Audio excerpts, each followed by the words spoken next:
Hello, everybody, and welcome to yet another episode of the Dimensional Dial of Dr. Diago, as presented by To Be Diced Adventures. I am your host and Dimension Master, Matt, also known as War Toy Knight, out there on the interwebs, and I have once again the pleasure of entertaining with you the best, brightest, and all around most amazing cast of Dungeons and Dragons players that ever done graced a table of the RPG tabletop variety. Beginning with our guest for this arc, the one and only son of a ghost himself. Thank you. It's an honor to be here. I want to thank my mother and my father for birthing me so I can be here today. It's all amounted to this. You go, girl. Real tears. Anyway, all right. Yes. Hi. Hello. I'm Oz, aka Son of a Ghost. You can find me on the interwebs as Son of a Ghost, named mainly TikTok right now. I play Soul Arkin, an artificer / medium, who was our party's guest in this undead realm, shall we say. Yeah, it's quite an adventure so far. I'm excited to see what's going on. Beautiful, beautiful, beautiful. Moving right across the top row to KJ. Hello, I'm KJ. You can find me on most social medias at kj.cosplay, and I play the party's ever shifting of personality child. Sometimes Petrichor, our party's cleric paladin, sometimes Riley, the party's rogue. Excellent, excellent, excellent.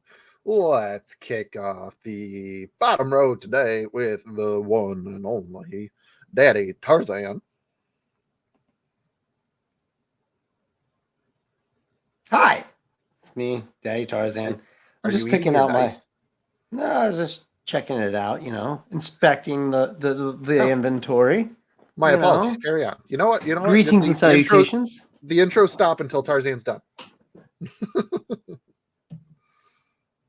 Anyways, my name is Daddy Tarzan. I am Daddy Tarzan 82855 on all social media platforms. Ignore the slurring. I might be having a stroke. I haven't even started yet.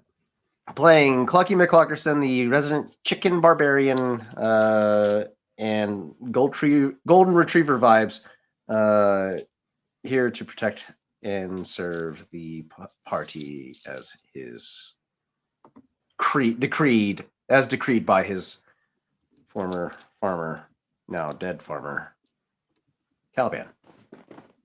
Ominous, and if you want to know what that's all about, go find our previous episodes on YouTube. Anyway, moving to the bottom middle, Taylor.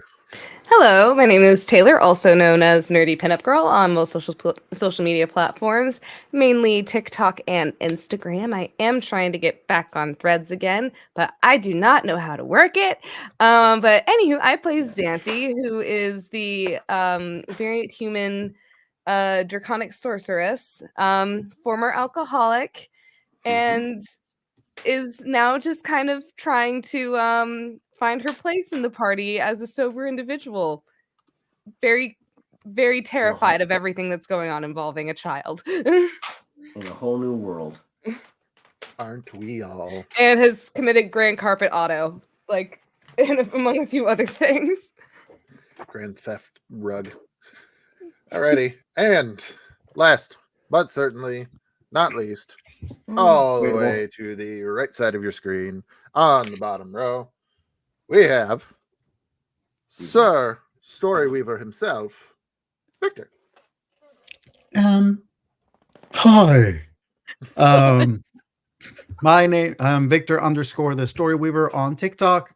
You can find me there and see all my shenanigans and multiple characters that live in my head. I will be playing Borrow, the wandering monk, who is the wise old man of the party. At least he claims to be. Anyway. Yes. So, without further ado, last time on the Dimensional Dial of Dr. Diago, we picked up. God, give me, son of a bitch. Anyway, we picked up with a pair of our wonderful party being trapped within a mirror of life trapping, no pun intended. A trap set by none other than Geraldo Guzman, also known as Jerry the Goose. Which, of course, this all happened because Barrow snuck away from the party and did stuff, and then everybody else paid the price. I just want you all to remember that. This isn't my fault. It's true. It's Victor's fault. Doesn't ring a bell. Anyhoomst, as trying to place things together. Okay. Soul ended up recovering from a nat 1 on an Arcana check to try to investigate a safe that was trapped, and ended up getting it open and starting to investigate inside, only to be accosted by Jerry's right-hand dwarf and security officer. This individual accosted him greatly, and How dare. while Soul was able to maneuver the combat very eloquently, I might add, he did also manage to recover 4 possibilities for the artifact sword in question, as asked by Aristina Shadewatcher for him to recover instead of the shield.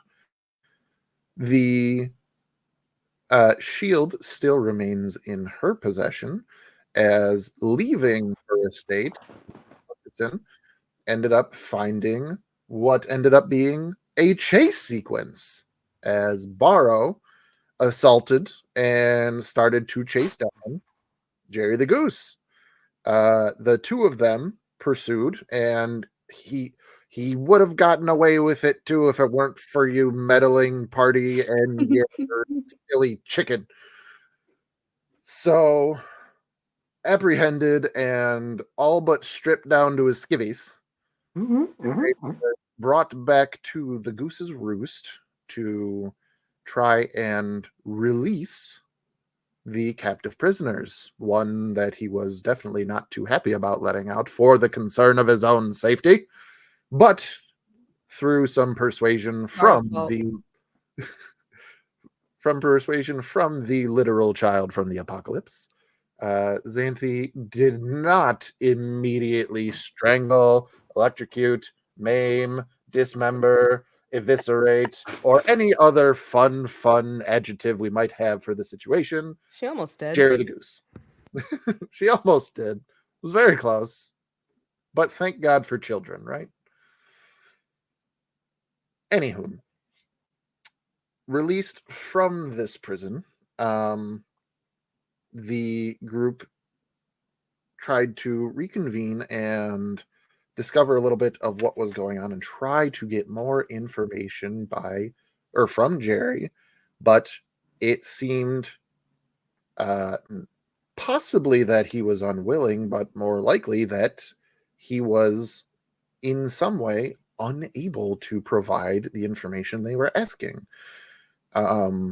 As Riley began to sneak away, once again, the party did have a wonderful little family meeting, heart to heart kind of time, as they came clean about the voice of the mysterious stranger in their head. And through everything that they were able to tell, and the party getting a grasp on Riley's perspective, this individual decided to release them from the enchantments that they were under. Now, free, we'll say. There is no better term that I can think of at the moment. Riley decided to finally stop pushing Petrichor aside, and after a in-head apology, Petrichor was able to come back into the spotlight as the group started to ask Jerry some more questions. Petrichor, now released from their own mental prison, had a moment where they were able to restore an effect that had been plaguing Mr. Guzman, unbeknownst to the party. And as he was in so much excitement, Soul, who had finally made his way to the shop and was doing something with a magical arcane sniper rifle on the building across the street, aiming into Jerry's store. We don't know what he was doing. Got that sinking feeling yet again, and as he turned around, he saw not just a vast, endless, toothy maw, but a familiar, endless, vast, toothy maw. What on earth could this mean for our party of intrepid adventurers? What memories have been unlocked from Jerry the Goose? And is Clucky going to actually make it to his date on time? These questions have yet to be diced.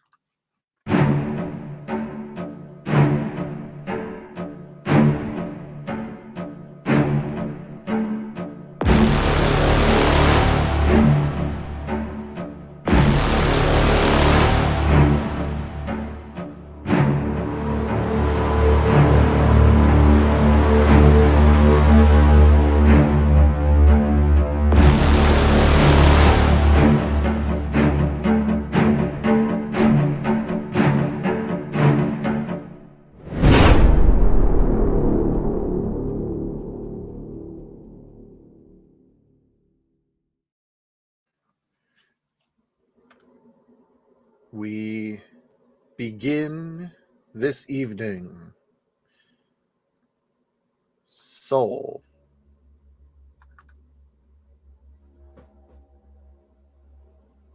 You have turned around and you are facing a thought to be destroyed old enemy. And seeing this sight, this feeling that has been plaguing you since a few hours ago, actually, and now actually seeing it. Go ahead and make me a wisdom saving throw. Right out the gate. Right out the gate. Motherfucker. Well, I'll pull up my character sheet real quick. Let's go. I believe in 8. you. For a solid 20. Dirty 20. 20. You turn around when you see this, and you can hear the low, deep rumbling, and you can feel a breath full of astral wind.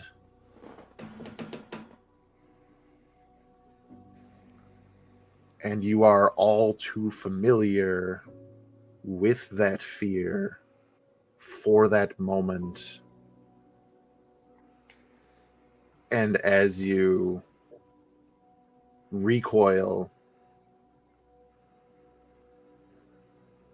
there's a moment when you blink, and as your eyes open again, you are looking at the skyline of Ebenfell. Decidedly monsterless.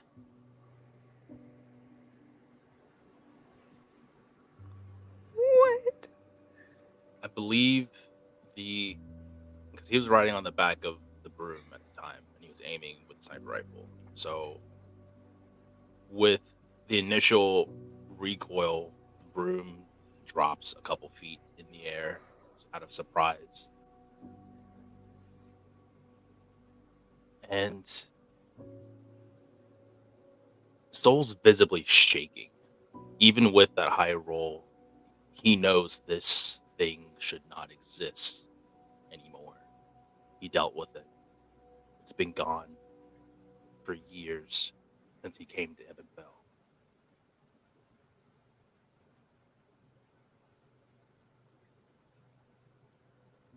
So it's possible.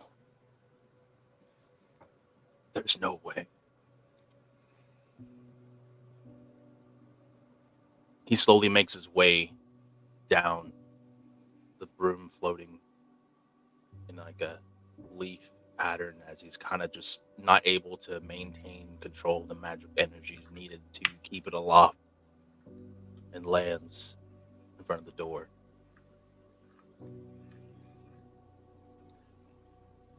He walks up to the door, and then collapses against the wood. His back to it.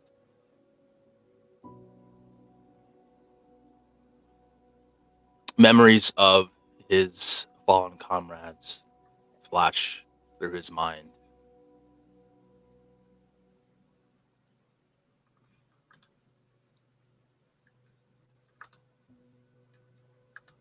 And he just sits there for a good long minute.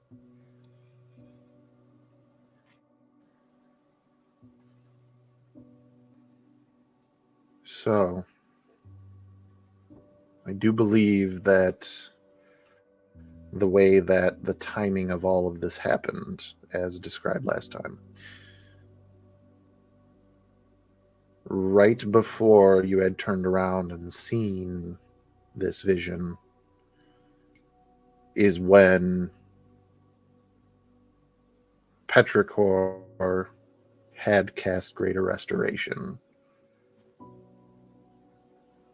So, at a thematically appropriate time, I will update the rest of the party.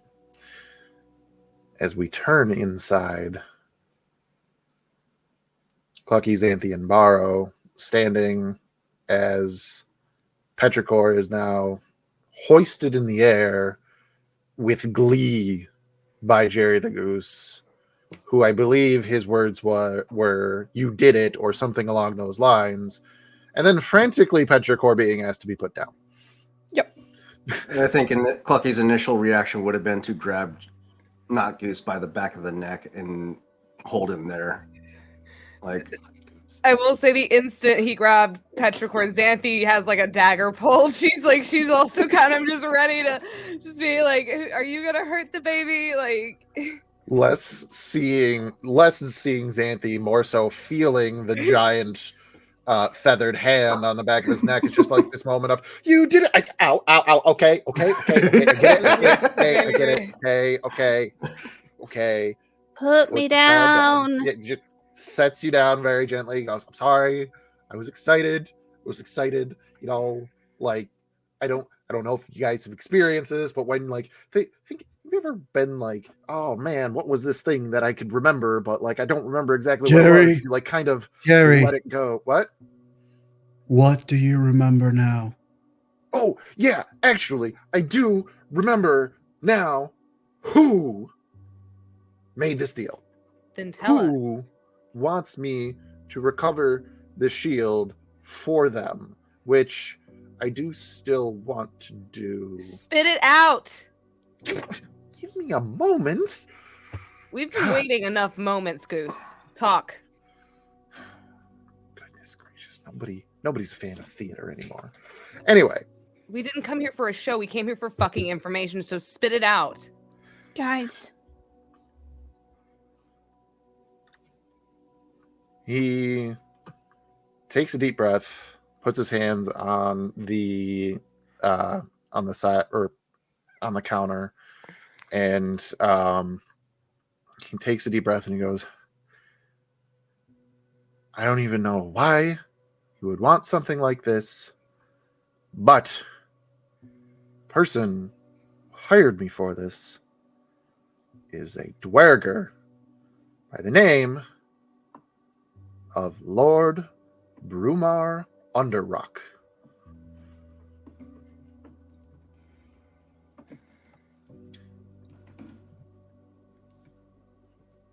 Do you guys not know What's who it? that is? Oh, you guys aren't from here. I'm sorry. Yeah. what's so a dwerger? It's like, it's the dwarves from here. They're like, not exposed to sunlight, so like a couple things are a little weird about them. They got gray skin, but generally they're pretty much just dwarves. They're just they got some magic about them, but it's a good time. They're all right people as long as you don't piss them off. Anyway, The hairy, stumpy people, right? That's what you're talking about. yeah, for the most part, yeah. Ah, I mean, not to be offensive, but yeah. So, stumpies. Got it. he takes a moment and he just goes, so Ebenfell, right? the city, this one here, yeah, lots of necromancy going around and stuff. That's all well and good, but in terms of like government, it's a magocracy. You've probably heard of like Archmagister, Zili Solin, and all that stuff. But for the most part, there's like a council of mages that do like a lot of the stuff, and then he kind of like does the big things. But like the council pretty much tries to handle a handful of other things and stuff of that nature. So Lord Underrock, he is actually appointed to that council, and he is actually the Minister of Evocation. What does he want with this combo then? He has to have a plan for it. I mean, you know, Did I he know tell a you lot about anything else? things that are. He just said that he wanted it, and you know, I like money, so I was already interested there. But and he kind of like thinks and scratches his head for a moment. He goes, "I need to get it for him. You know, like I have to." Why? What does he sound like? What does he sound? He's you know, and you know what? Rolled low. He does a very bad what I can tell to the party is Scottish accent. And with a total of 13, you can guess that it probably really doesn't sound like him. Xanthi just You kind of said- rolls her eyes and just shakes You her said head. you and needed to get it to him. Why Yes. do you need to? I wish that I knew, because like I want money and like that's always on the table, but like not like this. So you do have morals. That's surprising. So there's little bits of information that you don't remember. Well, like I still remember talking to him and like all the details and stuff for that, but I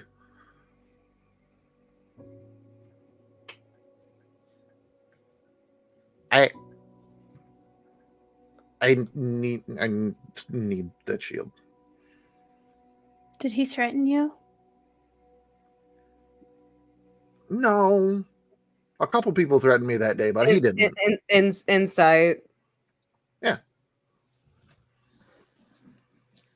Can I also insight? Sure. Or one can help the other. That's up to you guys. My insight is I have a +8, so I a have +9, a but up to you. +7, and I rolled it. But go ahead. So I'd say I will give the help action to Petrichor. I don't trust this guy. 26.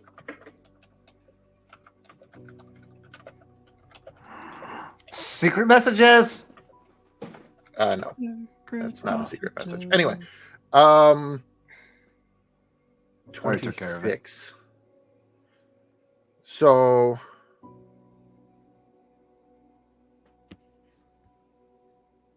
you actually have a unique perspective on this. Because as Petrichor, you felt that Riley felt the same thing for this past couple hours.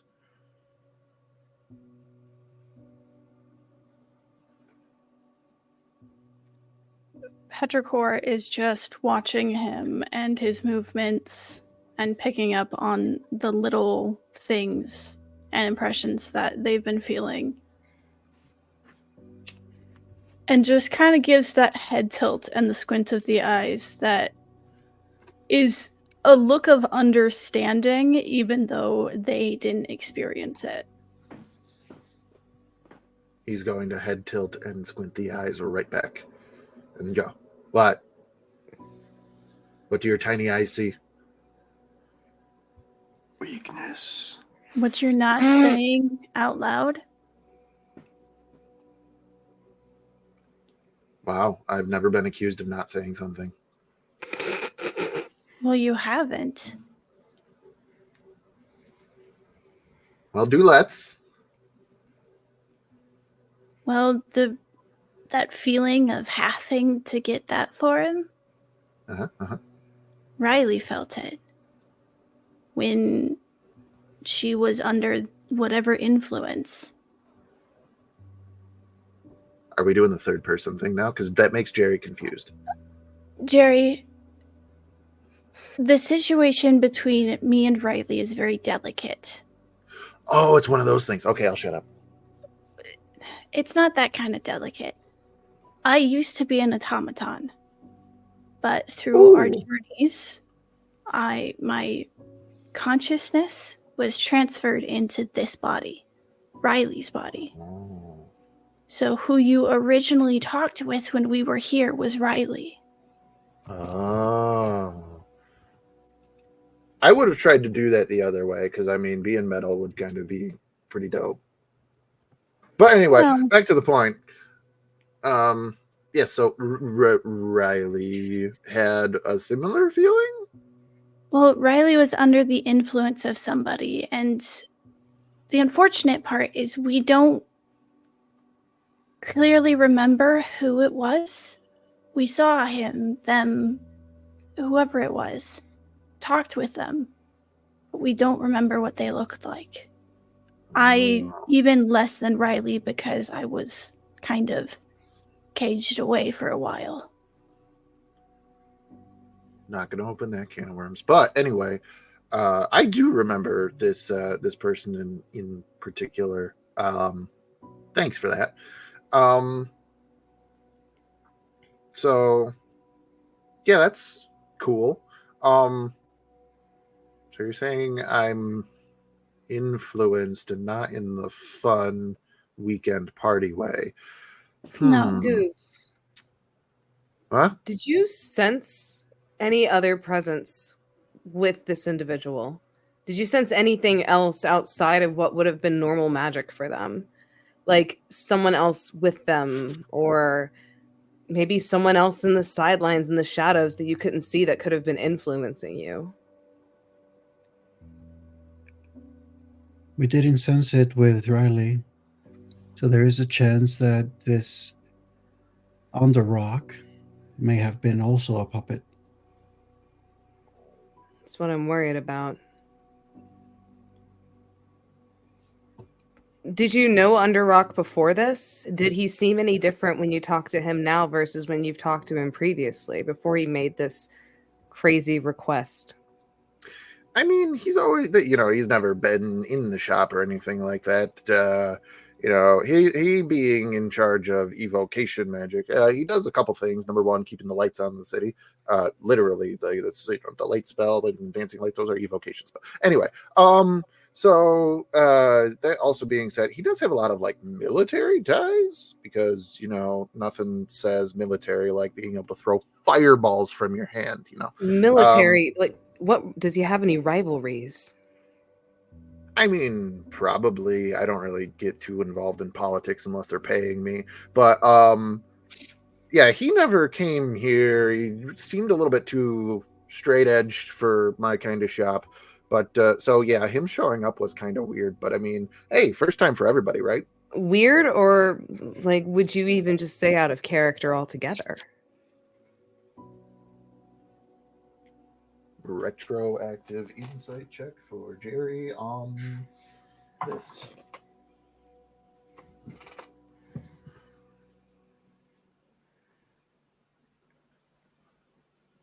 If I had to really think about it, yeah, I'd say this is pretty out of character for him. Like I said, very straight edge, very militaristic, high and tight, all 9 yards. What are his ties to what's Muscle Mommy's name? I only know her as Muscle Mommy. No Aristina. thoughts, just muscle mommy. Yes. Aristina. That's the name. Correct? Aristina Shade Watcher. What about her? Oh. What about his connections with Shade Watcher? Well, I mean, they're they both close? military. Are they Feel like- allies or do they butt heads? As far as I know, they were allies. I mean, again, I don't really get involved in politics, but yeah, he was doing stuff military-wise when she was still in, so... It makes me wonder if this individual, if he is being puppeted, if he's being used to, if he's close in ranks with this with Shade Watcher, maybe he's trying to use that connection to not only get the sword and the shield, but maybe to try and take down Shade Watcher with how close of the connection this is. I'm not trying to put on the tinfoil hat here, but it just seems too convenient for the whole situation. You might be right. And side note, if you did put on the tinfoil hat, I think you'd pull it off. Shut up. God damn it. I mean, listen, I've known a lot of shady people. It goes without saying. Obviously. Wouldn't be the first time that somebody that was, let's see, very, very upstanding citizen was involved in some shady shit. Did he seem like he was being threatened, or did he seem scared at all? He's a very stoic individual. Dweger could tend to do that for the most part. Jerry, unless you piss him off. Huh? was anybody else with him? No. He left his escort outside. Did anybody show up before him? I mean, I have customers, but like... But like Yeah. right before him.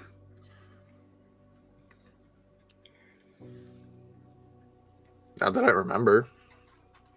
If there That's was, what I'm- nobody of note. Not that That's you what I'm remember. worried about. we Oh, don't- I see. Because we don't remember. I have... It has been a few weeks. I mean, I can't even remember what I had for breakfast. If we really want to get down to at least who was messing with Riley, I have a spell that we might be able to use, but I kind of have to be asleep to use it. Not to interrupt this moment, but being fair, Baro, you hear a light thump on the door.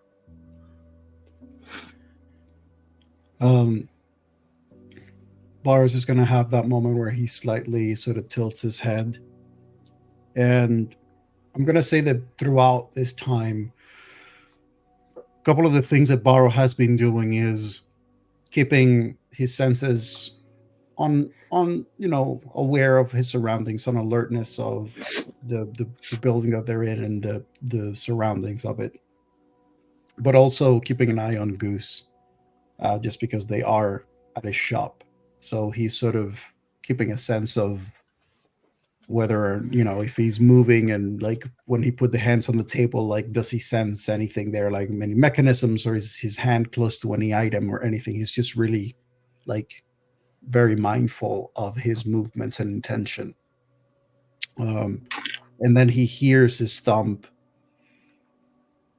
and he just slowly starts walking toward the door. And I don't know if it's been enough for him, but would you say that Baro would be able to, once he gets close to the door, have a sense of who it is? Either by... Given your proximity, I'll actually give you two things, knowing that your perceptive is so high. Yes, you do identify that it is, in fact, Soul. Number two, based on your what you did on the roof of this building, you know that we'll call it signals that you're getting from Soul are distorted. Distorted how?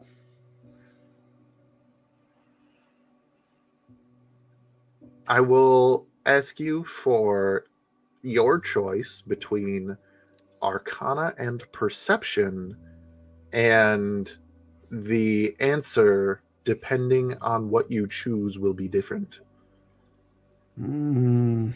Gotta love that. That's don't such a you? hard decision because one of them I'm like so good at, and the other one not. But the other one I'd be so And the curious. one that you're not is the one that would actually give you a lot more information if you passed it. Screw it. I'm gonna give myself guidance, and I'm gonna do that Arcana check. All right. I'm gonna Roll use for the first time. I get to use my little. Pow, pow, pow, pow, pow, pow, pow. His dice have hands in them. Oh my God, you're throwing hands. You throw them hands. That is, how dare you, Matt, sending me this? 13. No, wait. What? 16. 16. Okay. 16. Combined this Arcana check with your previous perception check.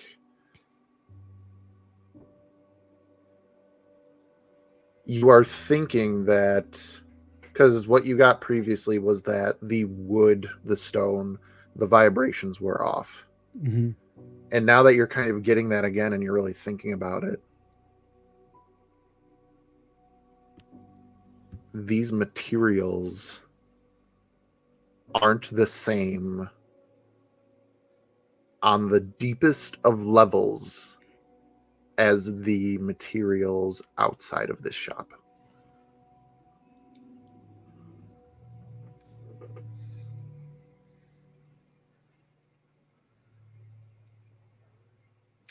So the materials inside, meaning like the walls inside, like the inside of the walls, the floor inside, compared to like the material on the wall outside and like the roof is different.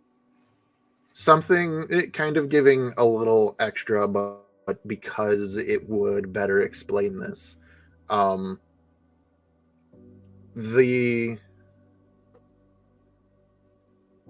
The countertop that Jerry has for his deals is made of a white marble. Mm-hmm. It's not the same as a white marble countertop outside of this shop.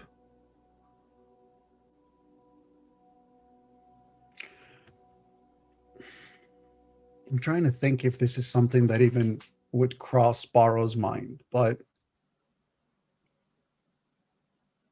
would Barrow be able to get a sense that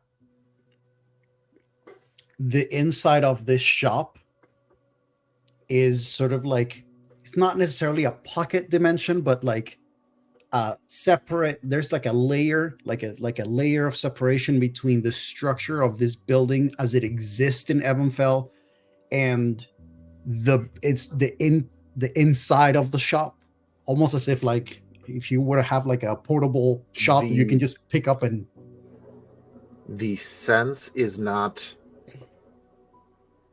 inside the inside of the wall versus the outside of the wall. It is the wall and then anything outside. so it's the wall in general of the structure of the building compared to everything else. Okay. Wall. I mean, Wall. Barrow is gonna sort of put a ping on that. But you know, magic is not a lot of his thing. So he's just gonna reach the door, and he's just gonna have a moment where he taps it before he, just because he feels like Soul may be leaning against it. So he has a moment where he just gives a little like a tap, just to warn if he's like leaning not to fall, and he's gonna like open it. As you open the door, just before you had opened it, you probably would have picked up the sense that Soul's heartbeat had been going a mile a minute. And then it seems to slow. And as you open the door, Soul is on the ground, seated, clutching his knees, and he had cast dancing lights and let the lights coalesce into the form of an elf.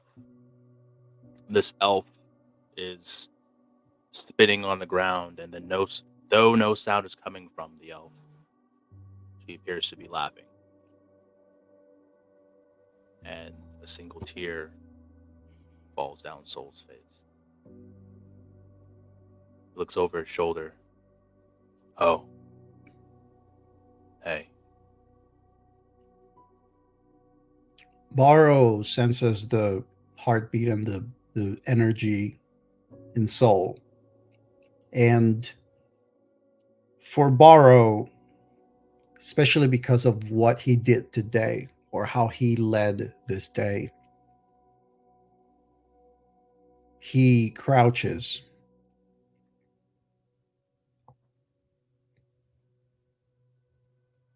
Something has happened, hasn't it? You could say that.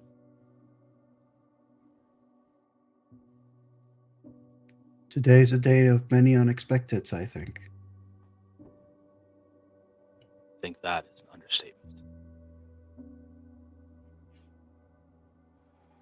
There is a purpose for this day, however, so we have made some progress with Jerry, but I would like to also know what happened with you. Soul will kind of peer in to see how close Jerry is to Borrow. And then turn back to look at him and kind of whisper. Jerry is much deeper in the shop. He's by his counter, which is deep in the shop, versus the door, which is at the front. I stopped by our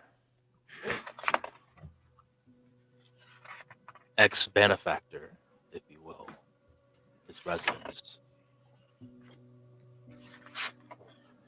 I now have 4 swords in my possession.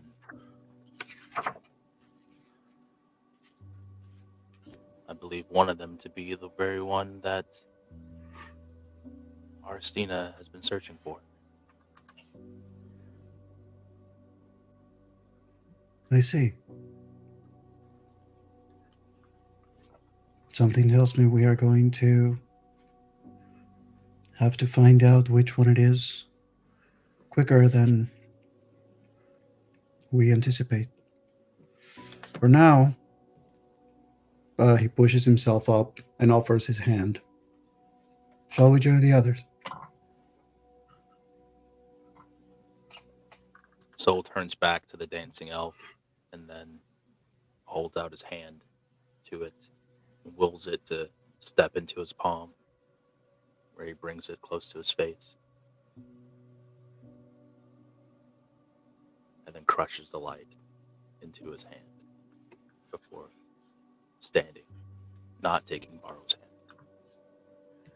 Bar probably senses the energy of the magic that he's using and like some of it, but he's not able to like see the visuals. He just senses it and like the disposition of Soul and the feeling of the hand motion and the intention of it. And as he stands up and doesn't take his hand, he just gives him a slight nod and then turns to join the rest of the group. So I rolled an 19 for Clucky's spiritual intuition, and as of right now, because of how strong your emotions are, Soul, you have a cluster of spectral chickens that are kind of cycling the faces of the people that you were just thinking about as they cluster around you. Cry.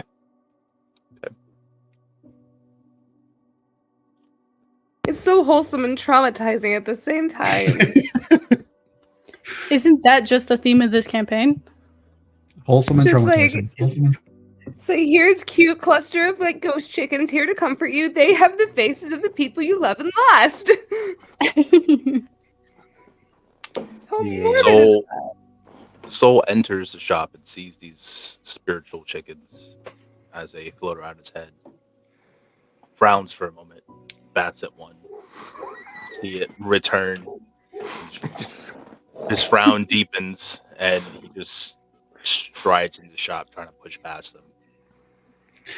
I'm gonna say after Baro actually lets Soul pass, like go in first, and Baro just has a moment where before he closes the door, he just sort of knocks on the wall on the inside, then knocks on the wall on the outside, just sort of like hearing it, and then with a staff sort of like taps the steps, just kind of like registering whatever this strangeness or differentness is. It's just curious at this point. Silence spell. Would you like to try another Arcana check? Sure. Why the hell not? Is there a silence spell cast on this entire building? Self guidance. God damn it. 14. That's worse than before.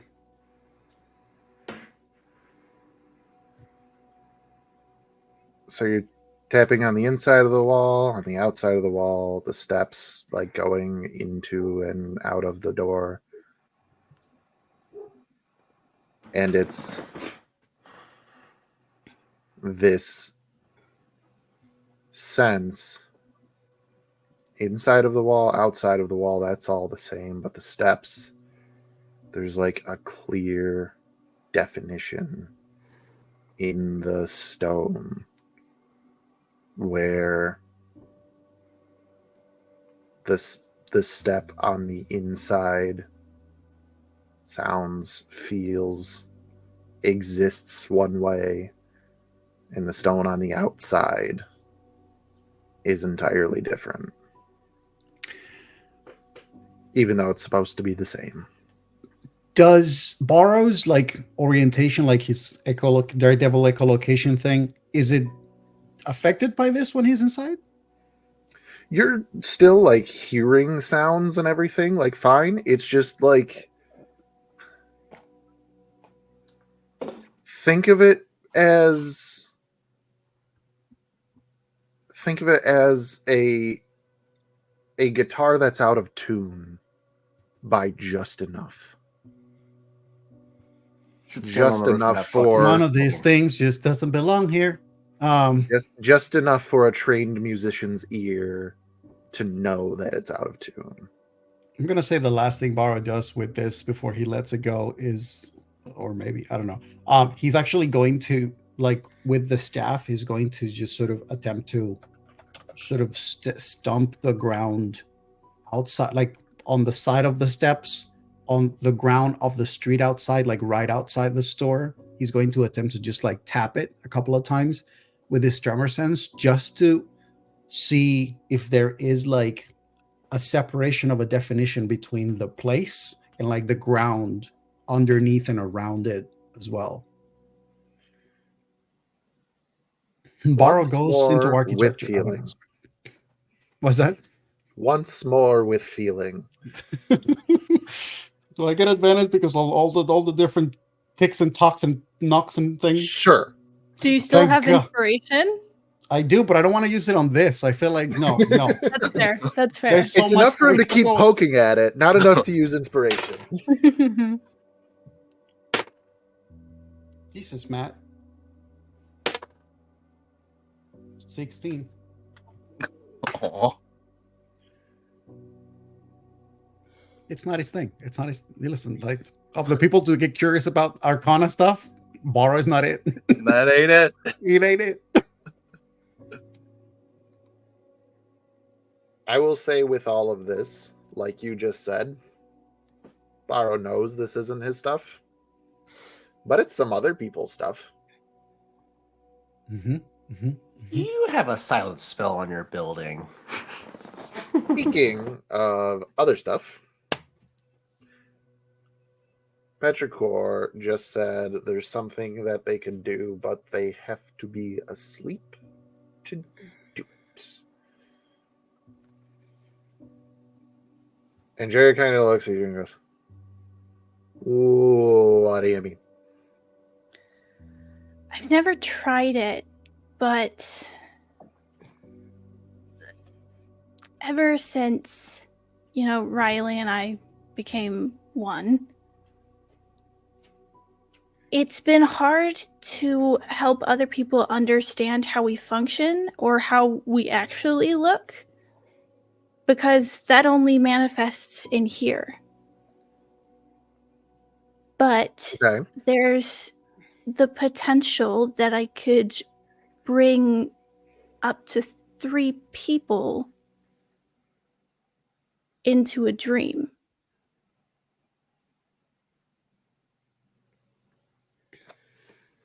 Okay.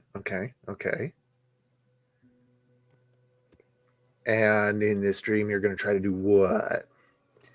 Well, our dreams work a little bit differently. Riley can have normal dreams where it's just about whatever. Mine is always surfing through my memories. So we could potentially try to dig into the memory of that encounter.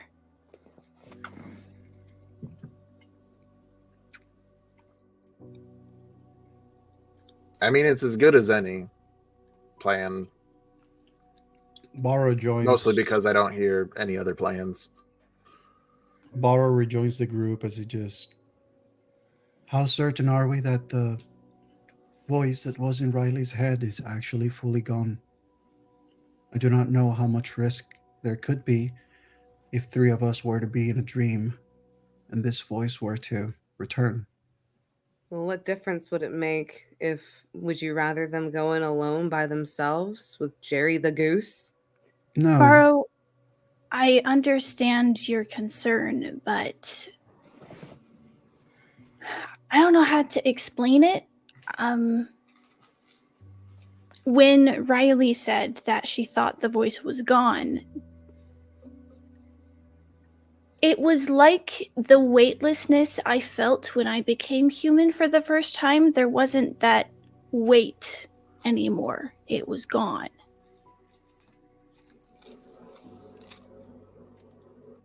Usually, if you're under the influence of a spell, when you're released from it, it's pretty much like that. I will also say, Riley obviously doesn't know the distinctions between magics or what they do. But they had suggestion used on them, which is an enchantment spell, which is illegal here. So we're dealing with someone who's willing to break the law to get what they want. I think that hasn't stopped us before, but Yeah, Jerry's kind of looking side to side as well, like, oh. I understand the line of work that you do, Jerry, but the fact that somebody specifically targeted Riley with this when they were alone is concerning to me. I swear I'm gonna find this guy. I'm gonna suggest him into a freaking pit of spikes. I swear to God. Kinky. Anyway.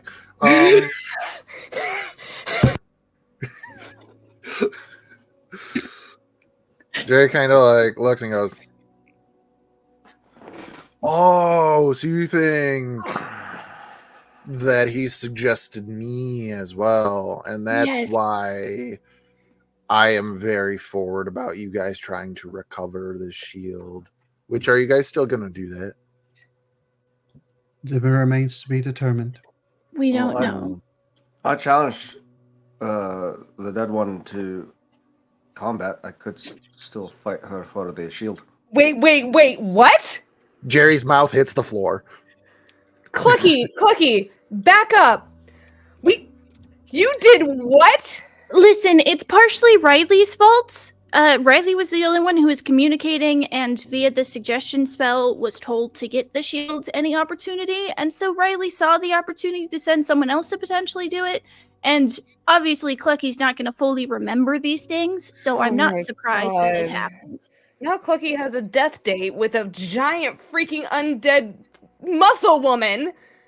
Jesus That's Christ. how I want to We're go. screwed. We're fucking screwed. Like, Okay, I when hope are you so. supposed to meet her? Oh, God. I don't remember. Yep. It's also been 2 weeks for Tarzan, so I'm curious if Tarzan remembers.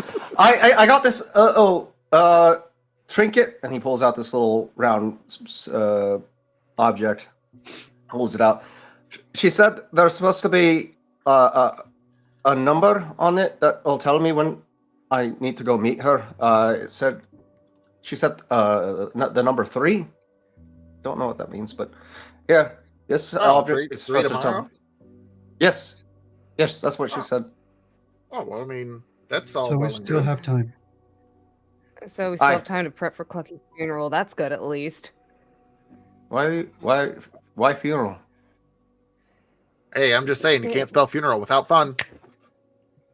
In any It's case, all- This is no time for Xanthi jokes. just fucking full on face palms, and you just ah, Hey, shut up. in any case, This is if- my shop. Anyway, Jerry, if you are willing, and Petricor, if you would like, then we can try your way.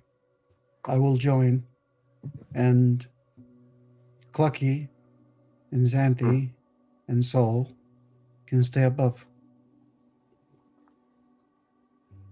I will stand guard. Make sure you come to no harm. Xanthi's gonna kind of. Sorry, go ahead, finish. No, you're good. Oh. Xanthi's gonna kind of look around, and she's gonna like, "Where is Soul anyway?" oh, Soul's in the shop now. He's Probably in the shop this moment now. you can like. Soul Yeah, he joined us. up behind Xanthi, taps her on the shoulder. Hello? She just kind of turns around. She goes, Here. "Oh, welcome back. You look like He's got a shit." cloud of chickens surrounding him right now, with various faces cycling through them. Each The, time to get closer, like kind of just bats it away. Just like, They just so every time you do that, they kind of like burst into a cloud of smoke, like, and then recoalesce into their chicken form, still cycling through the faces. The strong you get a sense that the strong emotions that you're experiencing are influencing their behavior. Would Xanthi know of like this whole situation, considering the fact that she's been around Clucky's celestial chickens? Like, would she know that? So they... this is a new thing that Clucky's not Okay. even in control of. The more in tune he gets with his spirituality and his relationship between all of you, the more that these chickens are going to respond to that innate energy. So because we spent so much time with Soul, he's kind of established a bit of a connection with him, and is now kind of second-handedly experiencing Soul's emotions. But I love that all of this Alright. is happening and Borrow is completely oblivious. Like, there could be chickens on Borrow's shoulder, and he's just like, can't feel No it. idea. Can't feel it. I will say, upon you saying that, Xanthi, like, is it obvious that Soul is upset, or does he seem down with something, or would I need to insight check for that? Okay. no, That's Xanthi why kinda- Clucky. Xanthi Yeah. kind of seeing him just brushing off like the celestial chickens, almost seeming like annoyed. She kind of recognizes this behavior as something that she tends to do herself when she's upset. She tends to very much self-isolate and just be like, "Don't fucking touch me!" Like, so she just kind of raises a brow and she goes, You kind of get used to the poltergeist after a little bit. It kind of comes with the chicken." It's now canon. Poultry guys. We've referred to them as poltergeist we've multiple met- times yeah. in Not session. in character. Not Yeah, in character. Okay, Riley well- has. Riley 100% has. Fair. But Soul will respond, I deal with poltergeists every day. I work with ghosts, remember? well, then this should be something you should be used to, or is it the fact that you're obviously irritated by something? Matt, would you say that with his experiences with ghosts, that he's able to reach out and actually physically touch one of these? Maybe with the prosthetic magical arm? Smash.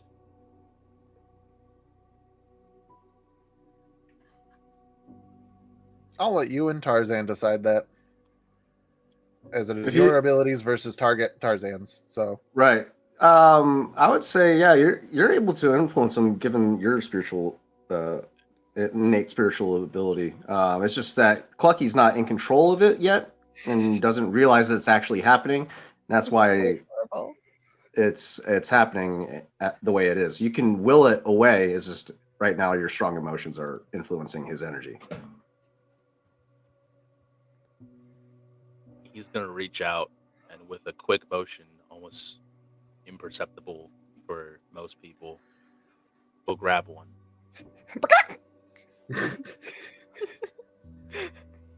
We'll look at it and its beady eyes. Take a deep breath and just will himself to relax. Just let all the emotions go and just be an empty shell. Instead of a mood Xanthi- ring, it's a mood chicken. Xanthi takes immediate notice of it. Like would it like what does his expression look like what would his expression look like when he becomes this empty shell? Is it just like numbness, or is it more just like extreme composure? Like you're obviously still screaming on the inside, but He just looks like 1,000-yard stare, dead-eyed. Okay, there we go. Yeah. Once you achieve that point, emotional point, the chicken in your hand will kind of melt in your palm into like how dry ice smoke will evaporate. It does that out of your palm and onto the ground and just disperses as a cloud. That's cool. But seeing this 1,000-yard stare, Xanthi will just kind of look at Soul, and she's like, for a man who's very experienced with spirits, it looks like you've just seen a ghost, and you look terrified. Puns. Soul's 1,000-yard expression breaks for a moment. He kind of smirks at that intended, maybe not intended pun. Ghost is one way to put it, I suppose.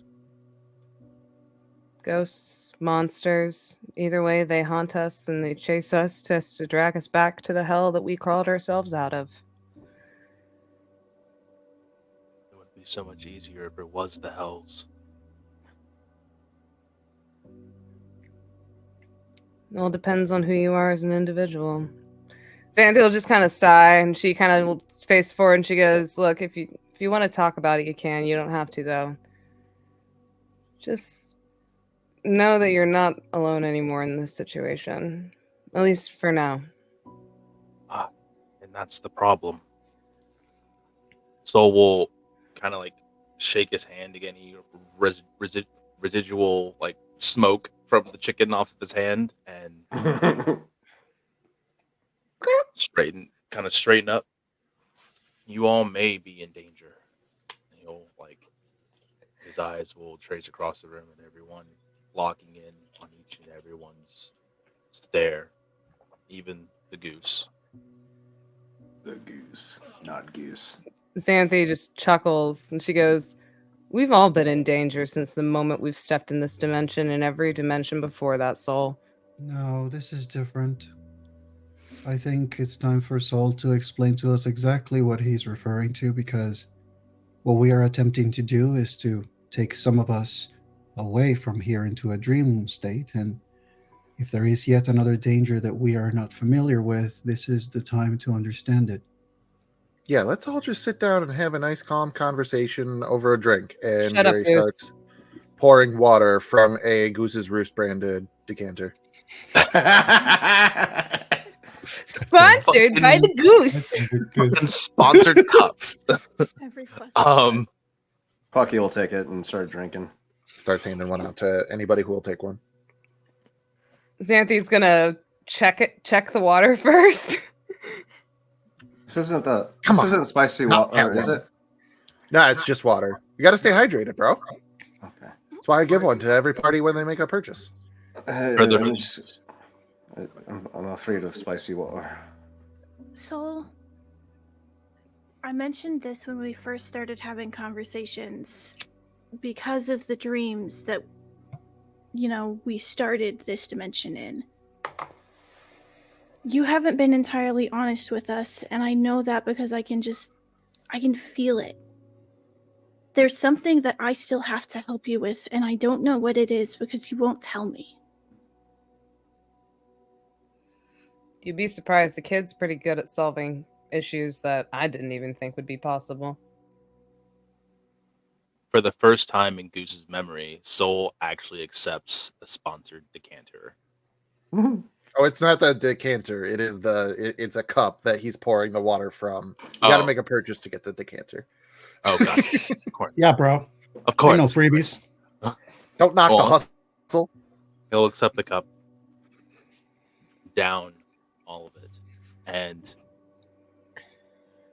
in previous times, while Soul and the Goose aren't the best of friends, they've shared a drink or two, talked long into the night.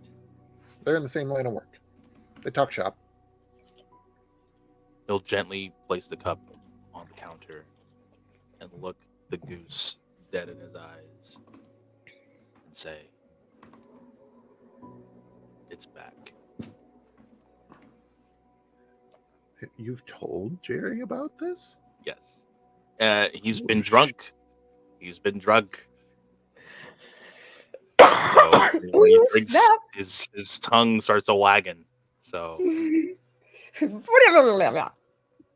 Oh, snap. We're gonna luck check this so that I could for the very first time use my Claybeard Studio gifted D2. Yeah. So what I'm gonna call heads is that he does remember, and what I'm gonna call tails is that he does not. And Please let it be heads. I've instructed that this is better spun like a quarter. So 1 second. Is that what they are? Yeah. Yeah. I didn't know that. That's good to They're know. not. They're not. They're I not have called one. coast. You thought it was a coaster. I thought know it was a what coaster as well, but I wasn't sure because it's not the right size for the Smaller, mug. yeah. So I messaged him and I was like, I may be dumb. But is this thought a it was a coaster or is it something else? Like, I he just thought it was a "Yeah, cool it's thing." D2." Yeah. I'm like, He was like, yeah, it's meant to be a D2, but if you want to use it as a coaster, you can. And I'm like, I'm gonna use it as a D2 because I have coasters. So Mine I are don't same have a on D2. both sides. So That being said, you say it's back, and Jerry, like, his eyes go wide and he looks at you and he goes, "The McRib?"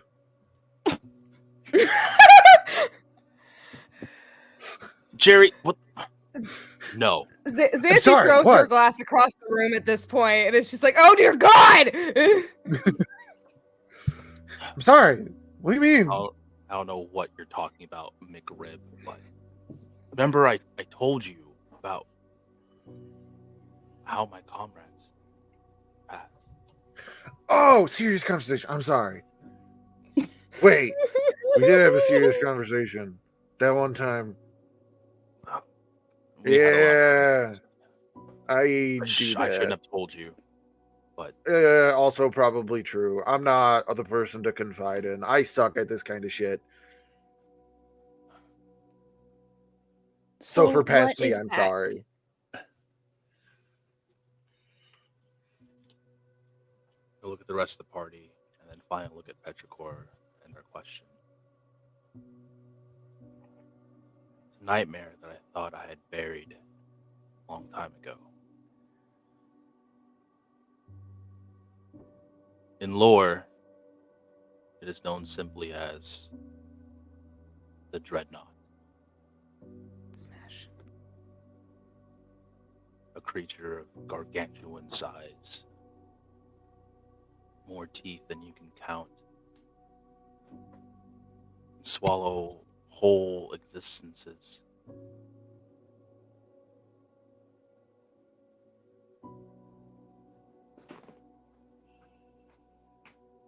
Myself and 12 others, we were part of a group called the Heralds of Dust. Our main goal was transcendence. See, the Heralds believe that the multiverse is actually just the afterlife, and we seek enlightenment.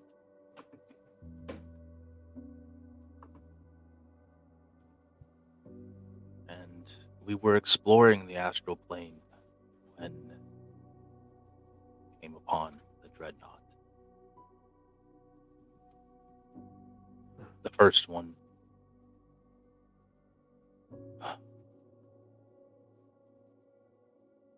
Dear sweet Kevrala was gone so fast before any of us could register what was going on. Then the others, each torn apart in more pieces than the last. Until finally I was left.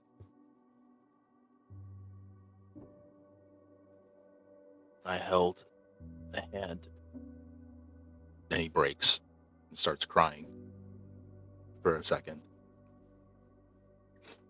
I held the hand of the woman I loved. Just the hand.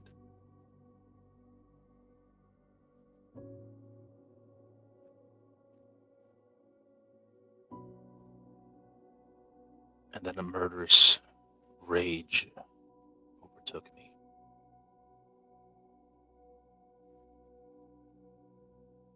I don't know what had happened next. But when I came to, I stood over the body of this beast. Arm missing.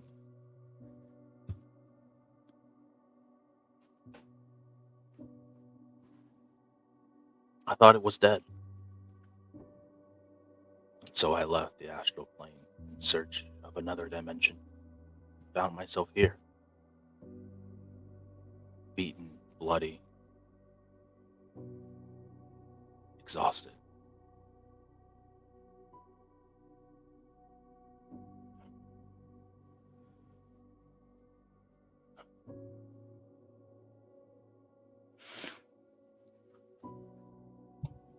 And just a few moments ago,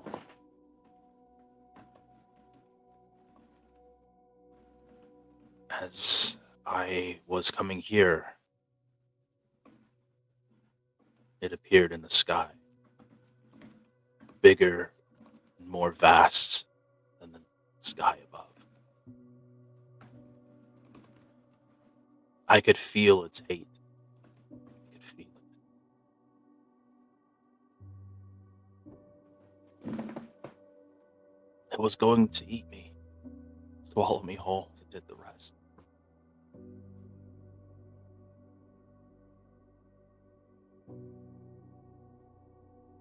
Then it was gone. I don't know why or how it's come to be here, but it's here. It knows me. It has found me now.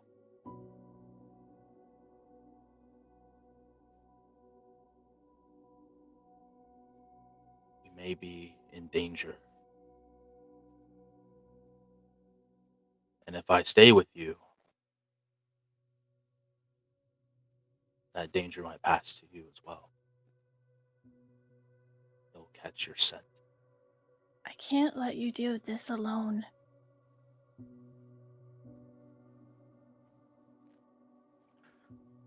Sounds like a worthy challenge.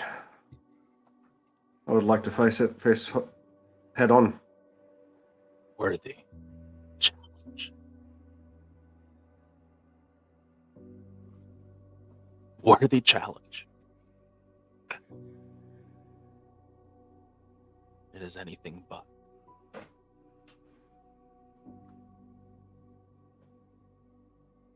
If this thing has taken something dear to you, then we should aim to take its life in exchange. So I know that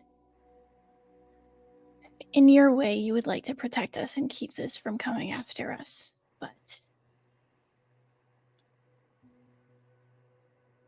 I can't let it go.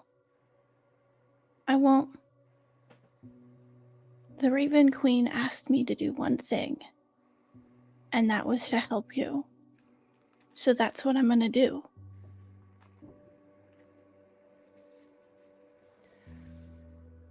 Xanthi's gonna awkwardly kind of seeing like Soul cry, she's just gonna kind of extend like a handkerchief and just be like, there.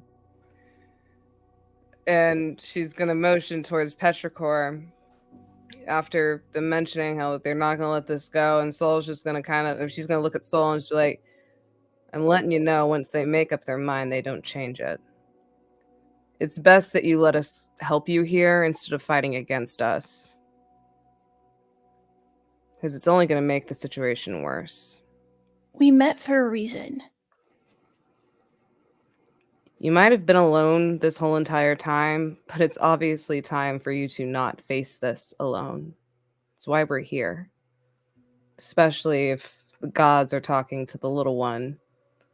I think it's best not to question that, especially when it comes to someone like the Raven Queen, from what I've heard of her reputation.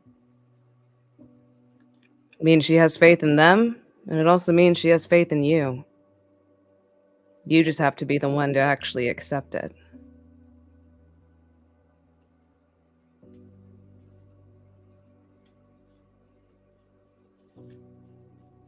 I don't know why somebody would be a queen of ravens. In my experience, they're bunch of Clucky, it's more of a title than her actual name. Nobody knows her real name. Ah.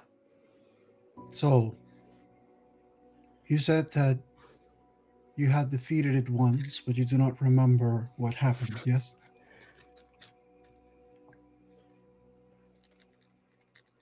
The astral plane works differently.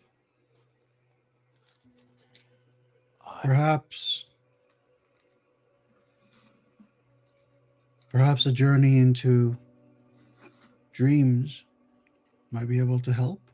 And Bara sort of tilts a little slightly toward Petrichor. I can always try. If, of course, you want us to. Soul tries to attempt to crush the cup in a burst of anger and says, "The dreadnought eats realities. It is able to travel to other dimensions. The dream realm is no different." Then it looks like we need to destroy it here and now, or it's going to follow us through all the other dimensions if after it takes you. So we end it here. It's less of traveling to your dreams to escape it and more of traveling there to see how you defeated it the first time. Give us an upper hand so that we know what we're dealing with.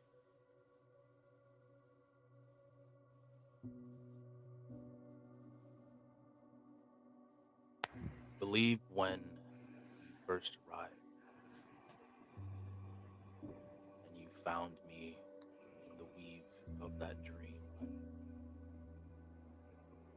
it was a memory that had been locked away.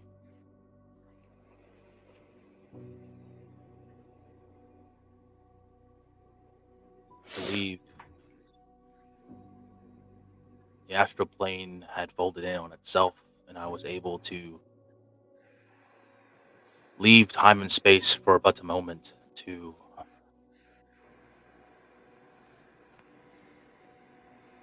attempt to forge the first arm that you had seen. Then the astral plane brought the Raven Queen to me.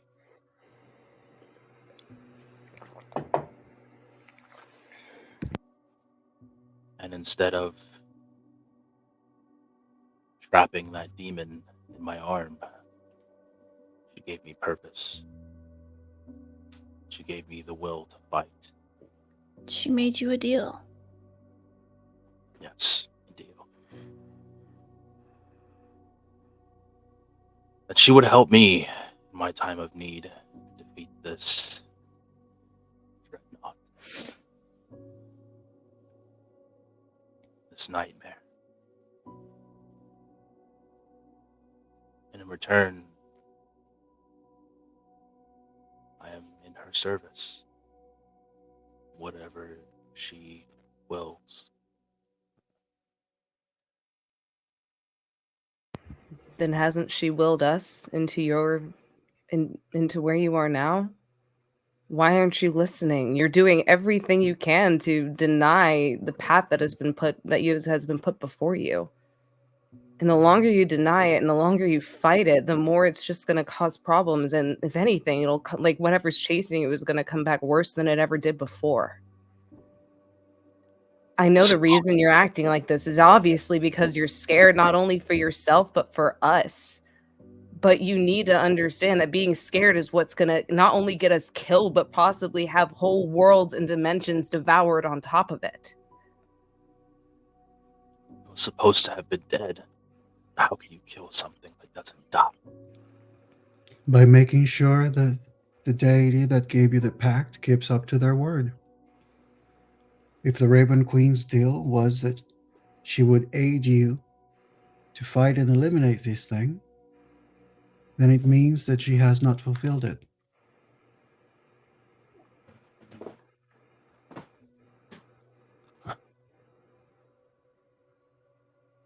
Don't let your fear and your own selfishness to protect your sanity and protect whatever happened last time from happening again.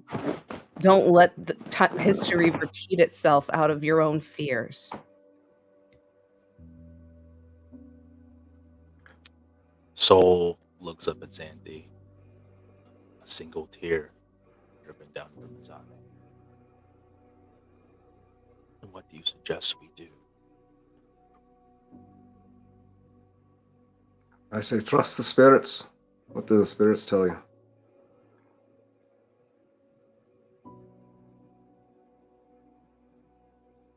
Well, let's find out, shall we? And snaps his fingers, and all three, Alfred, Luna, and the third unknown, unnamed ghost as of yet, the woman with the mask. Smash. All three appear at attention, basically right in a line. And they are looking at you expectantly.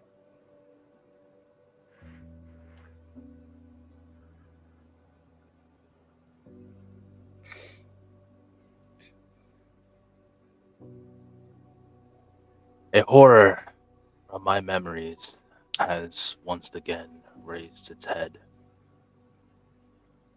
He'll look at each of the ghosts in turn. Will you fight with me?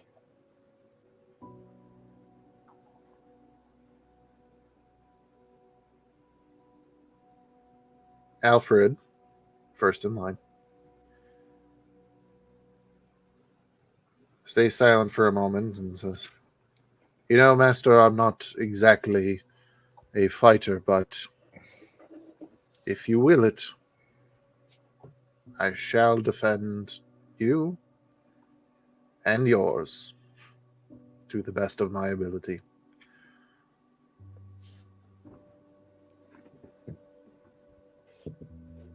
Vuna, next in line. It has been a very long time since I've actually had a good fight. I mean, it's not like I can die again.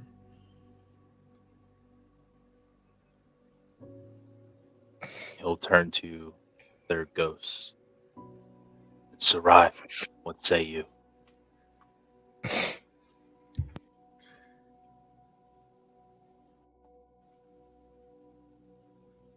Whomst is this ghost?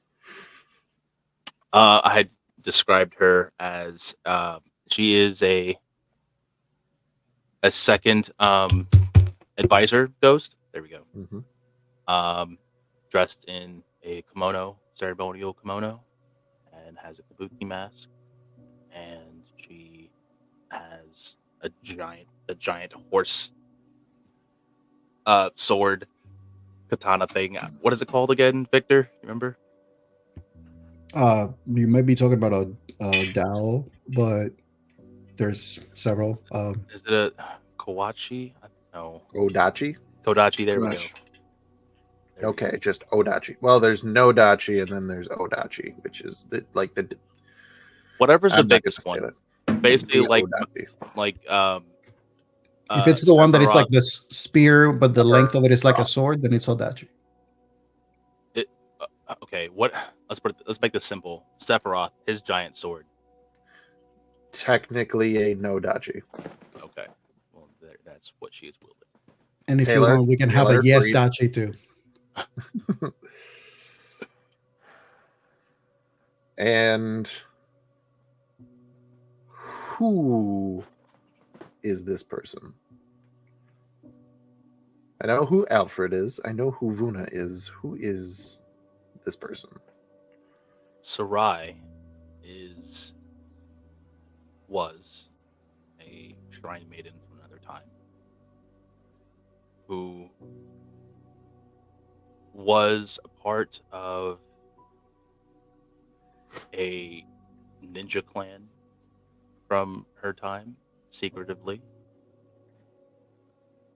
She moonlit as basically a rebel who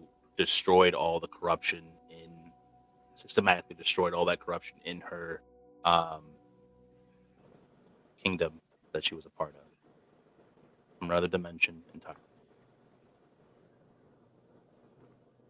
She turns to you, her face expressionless behind this kabuki mask. And you hear her say, "If there is a fight to be had, then I shall have it. My blade, as always, is yours."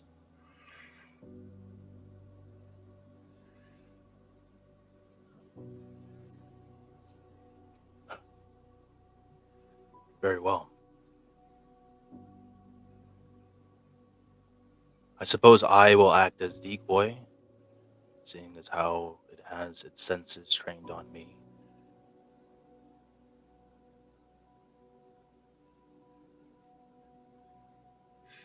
But I feel like we should go and do what we need to do in this dimension until that happens.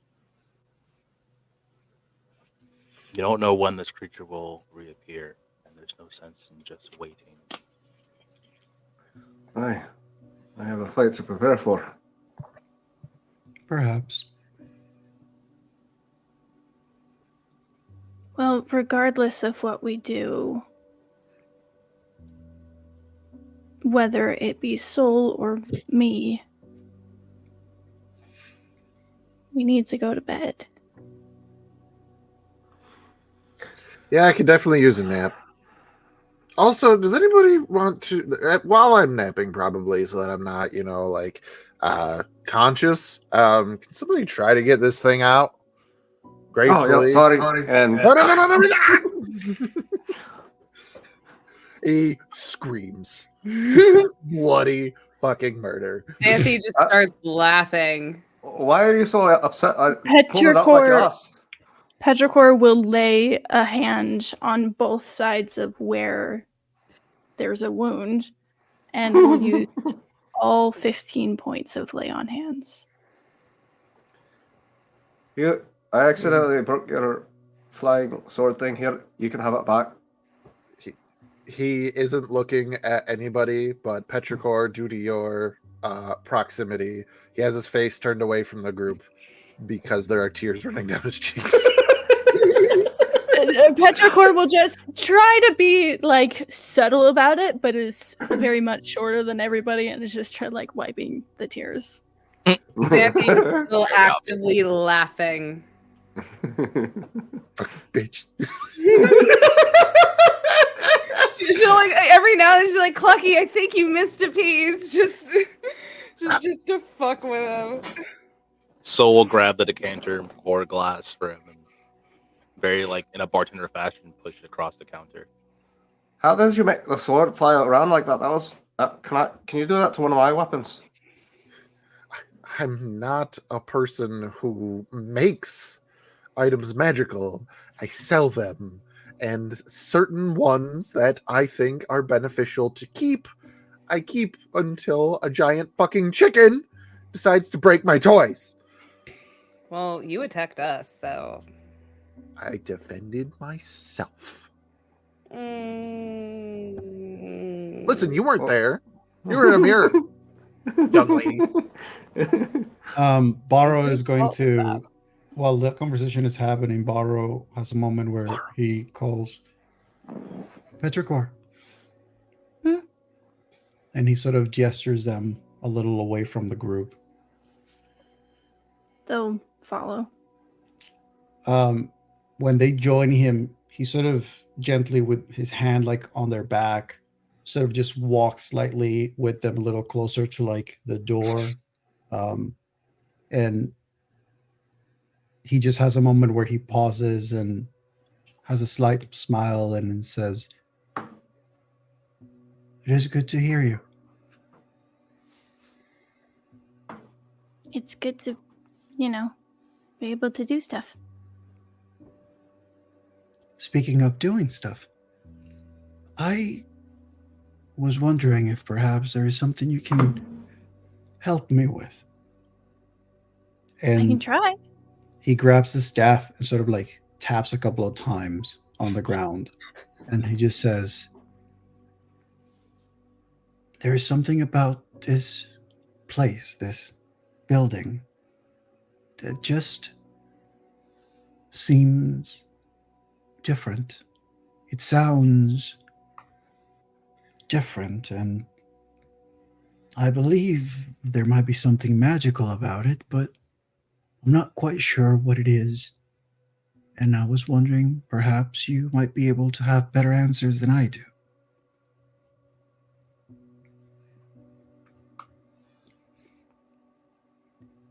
I can try.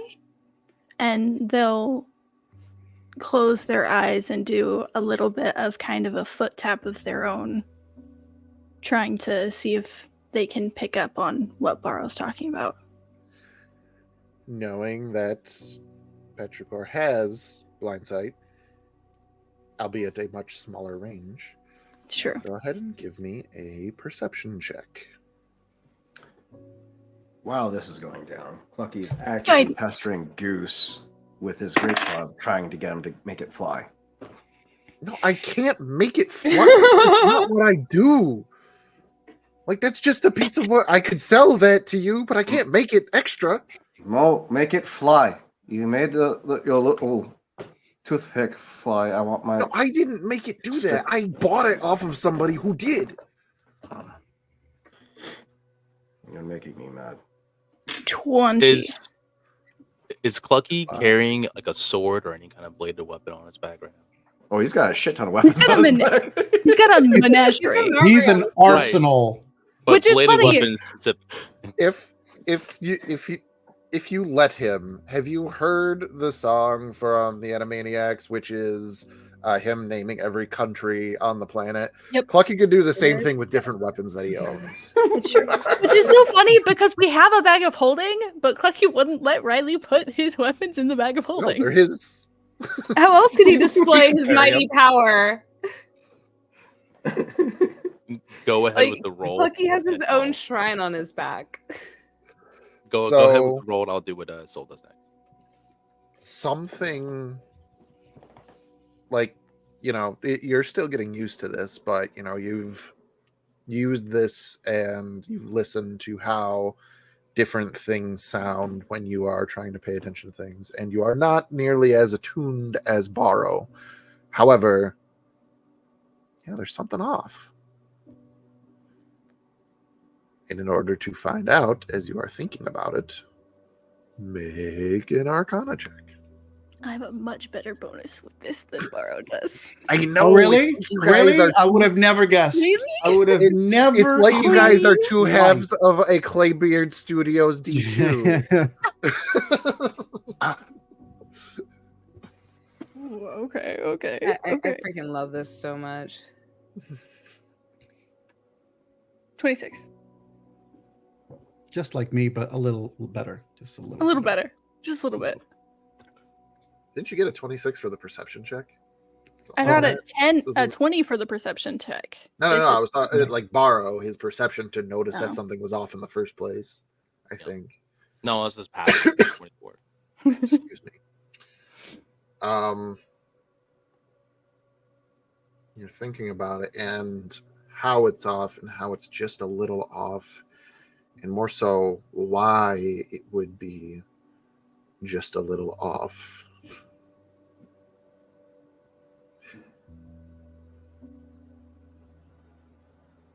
Petrichor,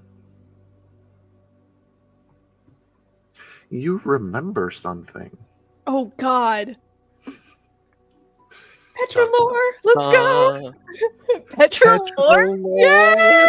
Oh my God. Petrolore. Ladies and That gentlemen, is we the have only way we will be Petrichor. referring to Petrichor memories from now on. A conversation preparing, basically. So if I ever did end up in one of these other dimensions, I mean, it'd be if something happened to the dial while I was there, I could probably try to fix it, but I would just have to alter a few things because, you know, it's completely different there, but it's the same thing. I mean, a rock is still a rock, but it's not the same rock, you know? It's What do you mean? from somewhere else. I mean, we had our creation event, which made rock be a certain way, and they probably had a different creation event that made rock. I mean, it's still rock, but it's not going to have been made the same. You know, like all the way back, if you think about it, everything is made up of very tiny particles, and how they all fit together, well, I mean, it's not going to be the same here as it is in any other dimension. So, because the creation processes are each different, then they're all going to turn out differently. They're all going to be fundamentally different on a scale that we could not even think about perceiving. It's just beyond the realm of humanoid perception. Hmm. But it would be different enough that trying to make something that travels between dimensions, I'd have to redo the whole formula from scratch. And that's where the memory ends. It's fundamentally different. I think from Barrow's perception, what happened is a couple of toe taps. Their head tilts as if they're thinking, and then in the same fashion that every other time they've remembered something, they kind of go slack. They don't hit the floor, but everything. The lights are on, but nobody's home. And then their eyes open and still look a little confused. I mean, you're right, but it's complicated. Is it something that we should be concerned about or consider to keep an eye on as we carry forward? I mean, it's peculiar considering the only thing that I know of that should do this is the dial. I'm sure you've never checked before, but what the dial's made out of comes from where we're from. And every dimension is fundamentally built differently, so it's all going to feel different. But normally that distinct separation is just with the dial.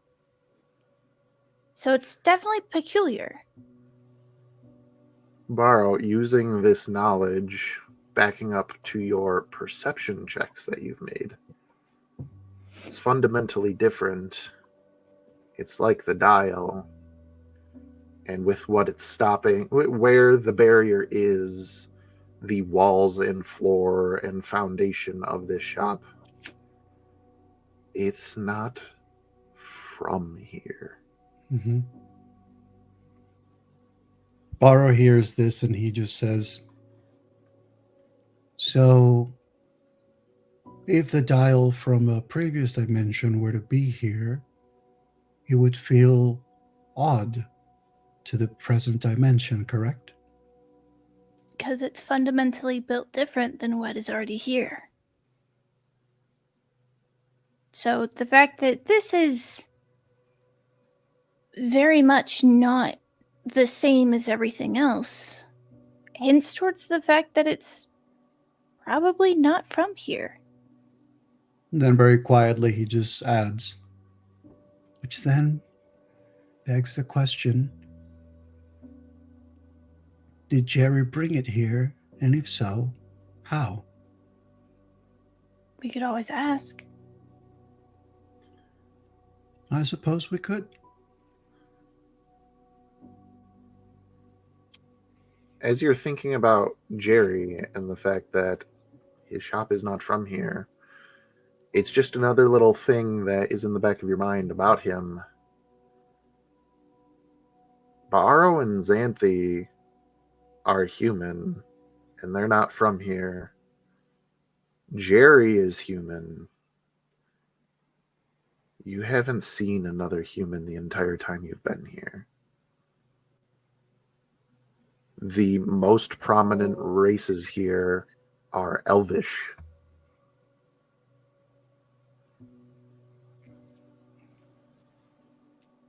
Oh, how the turntables. Oh, I swear, if we run into Jerry again in another dimension, Xanthi's gonna have a fucking aneurysm. I mean, it's She's like, definitely "Oh, something to fuck, think it's you about. again." It's definitely something to think about, but I mean, I don't know how entirely important that is, unless you're thinking of something. If Jerry is capable of traveling through different dimensions and he can do it at will, that means that the dial is not the only thing that could potentially help us get out of here should things go south. I guess I never really thought about it. We have to keep alert, because if Jerry is capable of just leaving this place with his whole shop, and we don't know how it works, that means that it could happen at any point. And I still cannot fully trust him. Petrichor is very clearly technically listening, but you can tell that their mind is off thinking about something else. Do you hear me? Yeah, sir. How does he do it? Like, we worked for a long time on the mechanics and formulas and enchantments and everything, and we have to use, a password, and just starts rambling about, the schematics and mechanics about how we had to build the dial, and, how the fuck did he do that without all of everything else?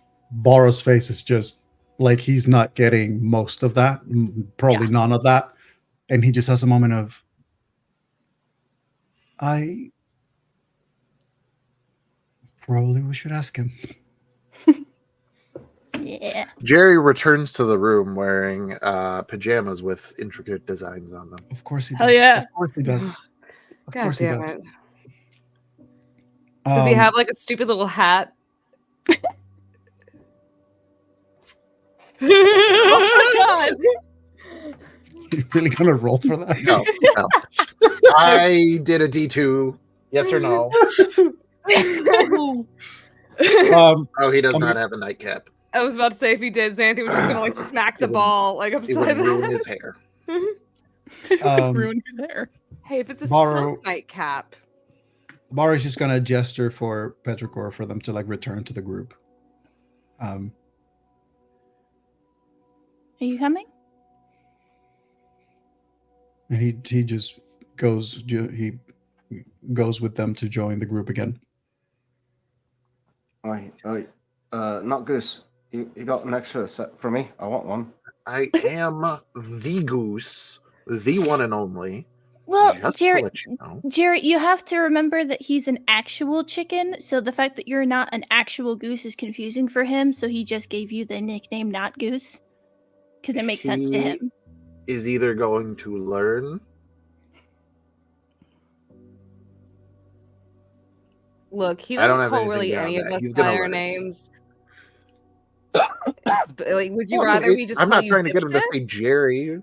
well, you can call me whatever you like. Anyway, In any you can call case- me Geraldo if he really wants to, but I mean, So, have we all in agreement that I do think that the pajamas were preemptive for me. Because I mean, I don't look really have ridiculous. places to sleep here, but we could go back to my place. I mean, I got plenty of beds there, and I probably should check back because my alarm spell went off, so I got to see what happened. if your alarm Oh, spell no. went if your alarm spell went off, going there before we have answers may not be the wisest choice. Whatever we're going to do, we need to do here and now, as clearly now we understand there is another danger that may be coming anytime. We need to Yeah, sort of Darren would get tell me if towards it's it. something that he couldn't handle. Just at Um, that point, there's a knock at the door. Oh I think Petrichor goes to answer. There is a dwarf individual at the door, panting heavily, with bright Just- red hair. Just as Soul glimpses the stature of this dwarf, Astral steps to like the back so that he can't be seen. Hello, yeah, wee one. Is there perhaps a where is Mr. Guzman? I'm sorry, I came as quick as I could. Oh, is this about the alarm going? Yeah, somebody. 1 second. You know, we're dwarves are natural sprinters, but it's a very long way. He goes, yeah, I know. I've seen the movie. Anyway, Yes. What? oh, you haven't caught on that? he goes, all right, well, give me a second. What, you know, are they with the authorities? What's going on? He goes, they did get away, but not after getting into the vault. The vault? Into, like, breaking into, or into, like physically walking into? What happened? He goes, well, I don't know how, but the vault was in pieces, floating everywhere, as if it was just taken apart bit by bit, which I don't know how. But yes, it was in there. Perhaps it hit And- a pretty strong. God, I hope Jerry Not is too so long. stupid. Listen, Please tell me Jerry is I'm so very- stupid. Please. I'm very strong, and even I couldn't do so. I couldn't hit something so hard that it remained suspended in the air indefinitely. No, I want to try it. I rolled an 18. Jeremy has never seen Soul cast this spell before. Fair. And he just kind of like thinks about it and goes, well, did you run an inventory? Well, I mean, there's a lot of things in there, but I did run for most of it. Was there anything missing? I don't think so. You don't think so? Why do I pay you? Why do I pay you? And he, like, they just start like yelling back and forth, basically, because he's like trying to defend, like, oh, well, you know, this guy just started, you know, there were flying blades and everything was dark all of a sudden, and he didn't know what was going on, and then he thought he had him, and then the guy just jumped out the window, like going through the whole thing, and Jerry's just like, you know, you are a like accomplished fighter, you do security, you run all this, I've gone through before, which Goose. just like yelling about everything, and it lasts a while. Mara is actually going to Xanthi- attempt to stomp his staff on the ground like a couple of times and just kind of sort of like call him just. Several people are trying to bring this Xanthi Baro, like trying to bring this down. They both just kind of like look over and at the same 1, time 2, go, 3, "What?" eyes on me.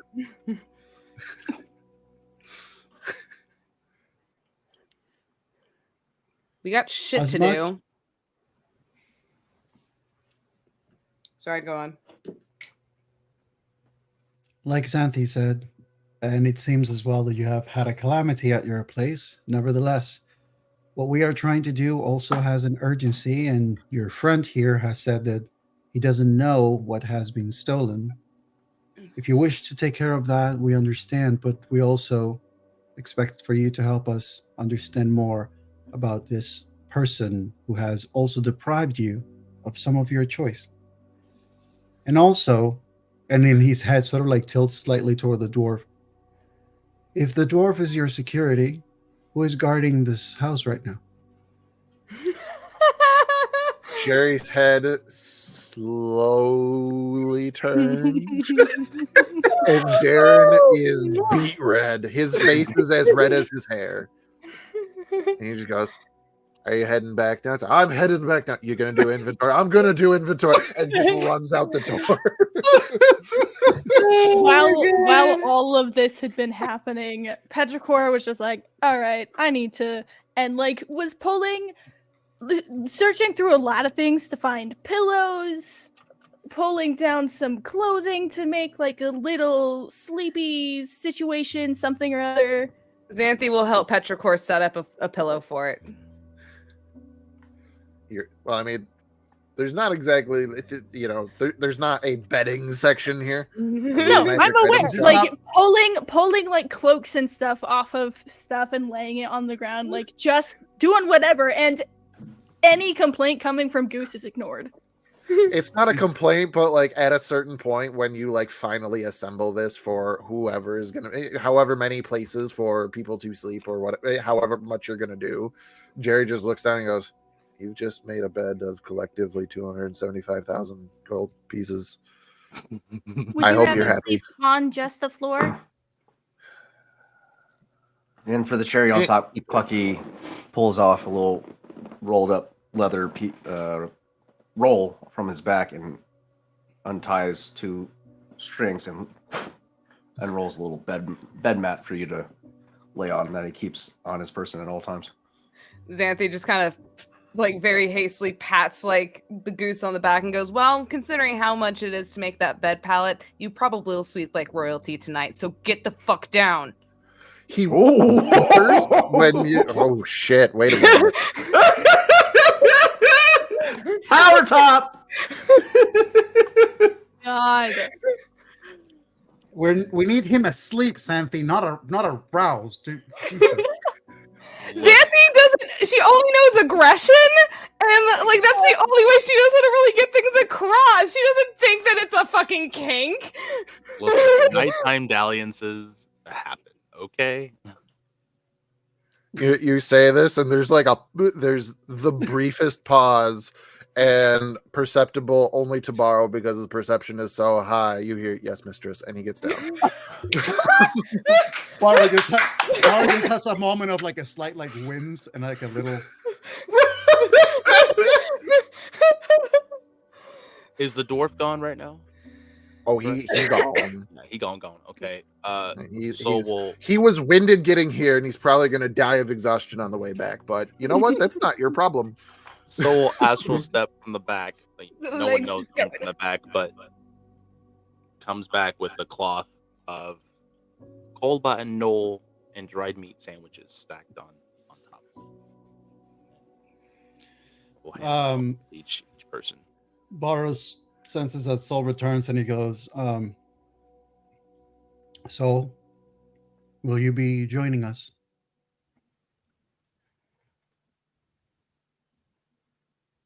Do you think it's safe? No.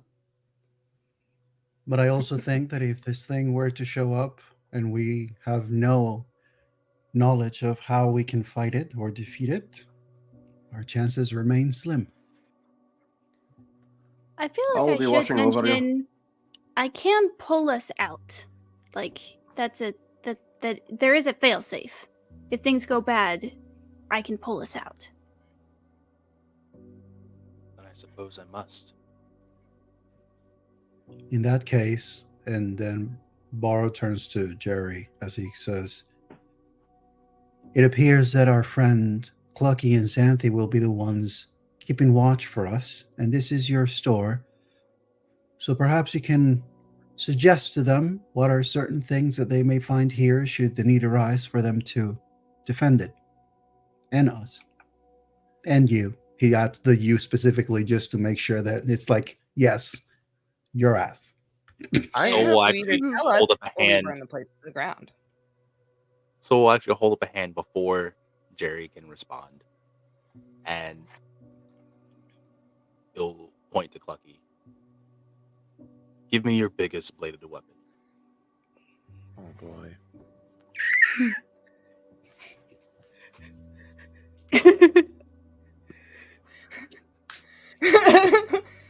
Would it be the lance?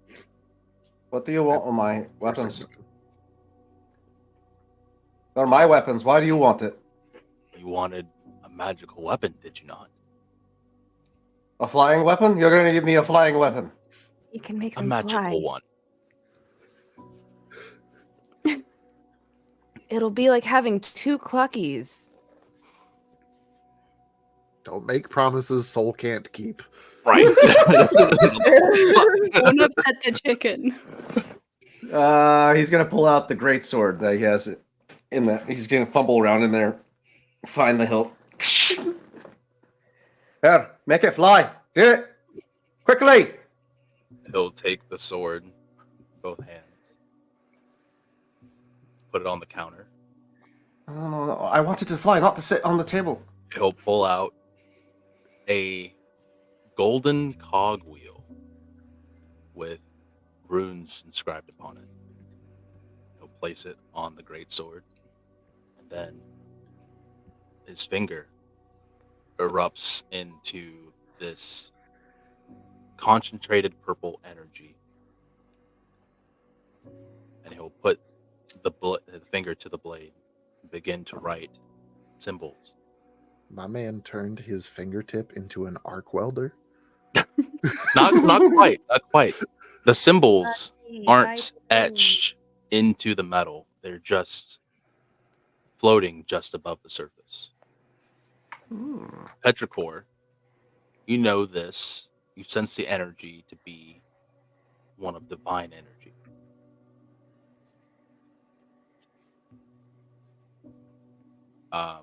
Is anybody fluent in Celestial? Give Clucky me is. a moment. I know Clucky is. This is so Clucky poetic. is. Clucky. I'm so happy. Clucky knows the language that's being spoken. Clucky. Wait, spoken or written? It Just give it to him, Matt. Yeah. it's only 2 words. So For some unknown reason, Clucky can read this language. Yes. it's He's only got a 2 word words. common or English, but he knows how to. Doesn't know how he knows it, but he knows it. It's what happens when you know that you're going to become a god. You just need the celestial bit. Exactly. Common is for Actually, commoners. The 2 words that Soul writes are rip and tear. And as he finishes the last symbol, the symbols flash for a moment and then fade as the metal begins to like warp for a second and then becomes still as growing from the sides of the blade are diamond tipped little tiny blades Like teeth. like teeth. It's serrated. And he'll pick up the sword. Let me read the spell first. Yeah, go ahead. Yeah, okay. It's just thematic. So,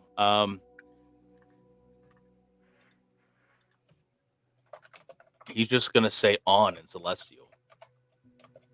And all of a sudden the blades start whirring along the edge.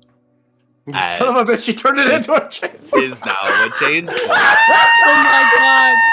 Yes! Yes! Oh my god. And we never saw Clucky ever again. We come back, fucking poor Goose wakes up. There's just chainsaw marks like throughout the desk and the table. I am glad that we already left the forest dimensions because there wouldn't be a forest left by the time that we left. What in the We fuck can did you literally do to have my the whole sword? That is fucking awesome. He'll like tilt the blade down and like stare down at the blade. And Give me. back up. Give me. He'll look at Clucky and he'll say off in Celestial, then flip it over and hand it to him. I know that word. What you Just speak the command word to turn it on and off. He'll say that in common. did you guys understood that? I understood that. What was that?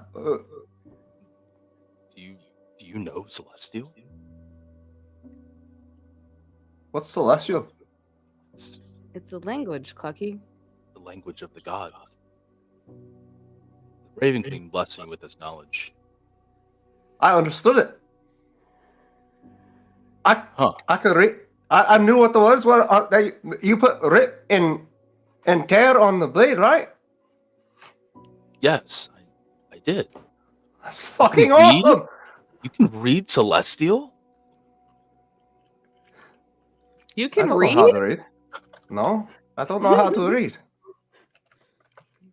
Right, the big little sister's teaching me to read, though.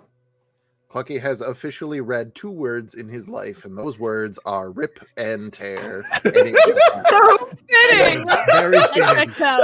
Very fucking fitting. I wouldn't have it any other way. Me No, neither. No. Yes. On! You just Yeah, understand, just she because- just kind of like slowly step away. And she's like, oh, I'm going to have to Now- be left alone with this. Now, Clucky, I can only use this spell for an hour. So, as long as I have breath in me, that will be a chainsword for an hour. Oh, fuck, it's not permanent? Unfortunately, no. I haven't yet learned how to permanently inscribe that to a blade yet. But I'm working on it. Well, sounds like I'm just gonna have to make use of it while I'm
And welcome back.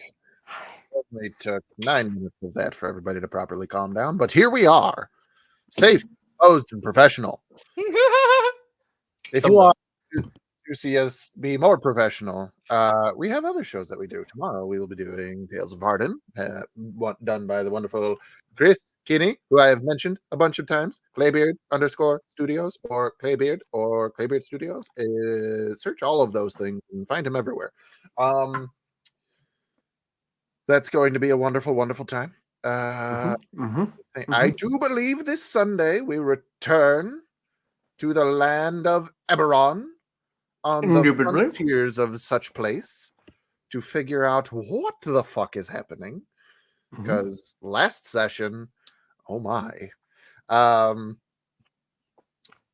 then I do believe Tuesday we will be having Edge of the Empire from this gentleman down here. Hi, that's me. I run that game. Another wonderful time where absolutely nothing bad can happen. Right, Oz? Yeah. And then one day we return for our trip around the dimensional dial to see what the fuck is going to happen next. But in the meantime, let's see what's going to happen now. So, Start the story off with Clucky playing with his sword while everybody's asleep. Stop it! Straight to prison! Jail! Time out! straight to jail. Bad. Came back. Bad! Bad! Everybody slowly making their way that would be partaking in this spell, finding a nice cozy spot to lay down.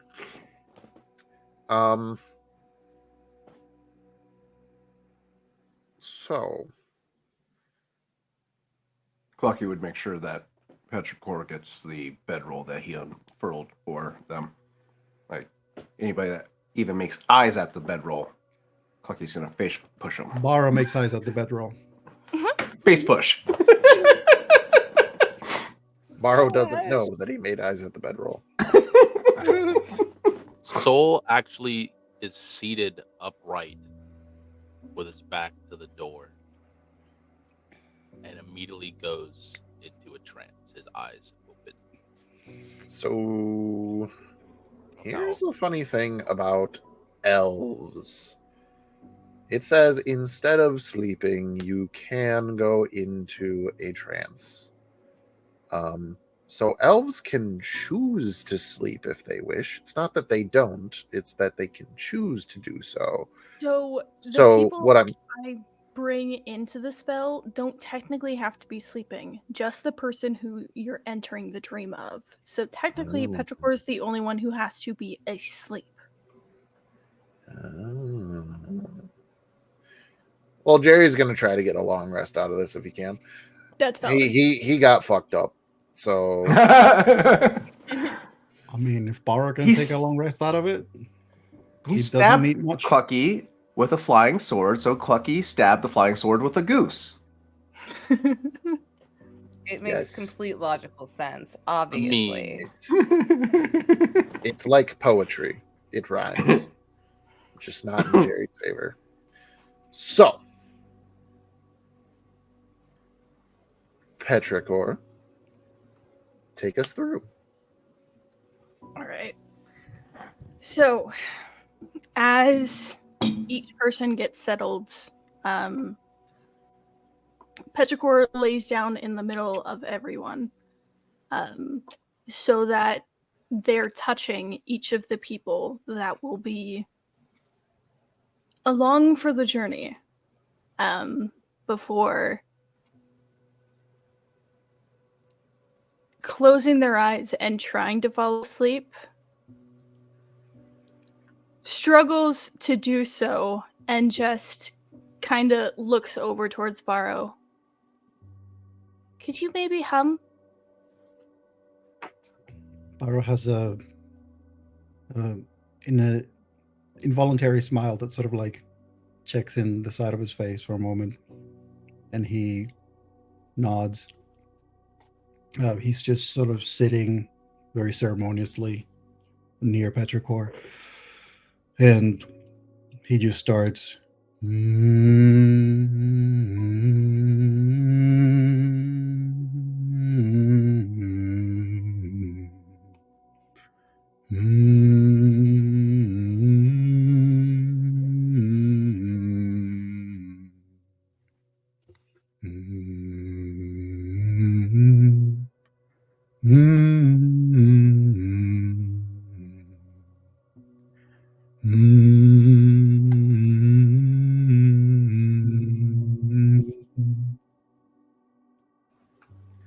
As that All happens. right, everybody. That's the end of the stream. I gotta go to bed. That's it. That's it. Naps for everyone.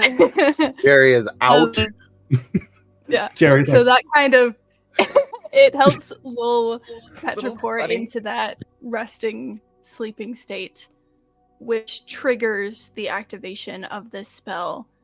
And very quickly, for everyone who's watching on the outside, so for Clucky and Xanthi, the humming that Barrow is doing, where normally when you get tired, things slowly trail off, it just ends as their consciousnesses are pulled into the mind space of Petrichor and Riley. I wrote this so long ago. As your perception and senses kind of catch up with that feeling of just being pulled and siphoned into something, you find yourselves standing in what technically counts as a building, but there's no roof.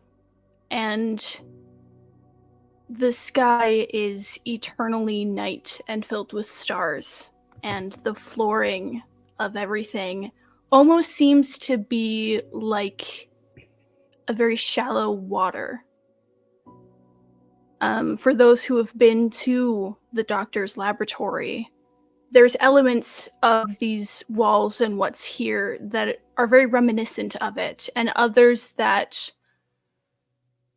are reminiscent of some of what you guys saw in buildings from the post-apocalyptic dimension. It seems like this space is pulled from both Petrichor and from Riley.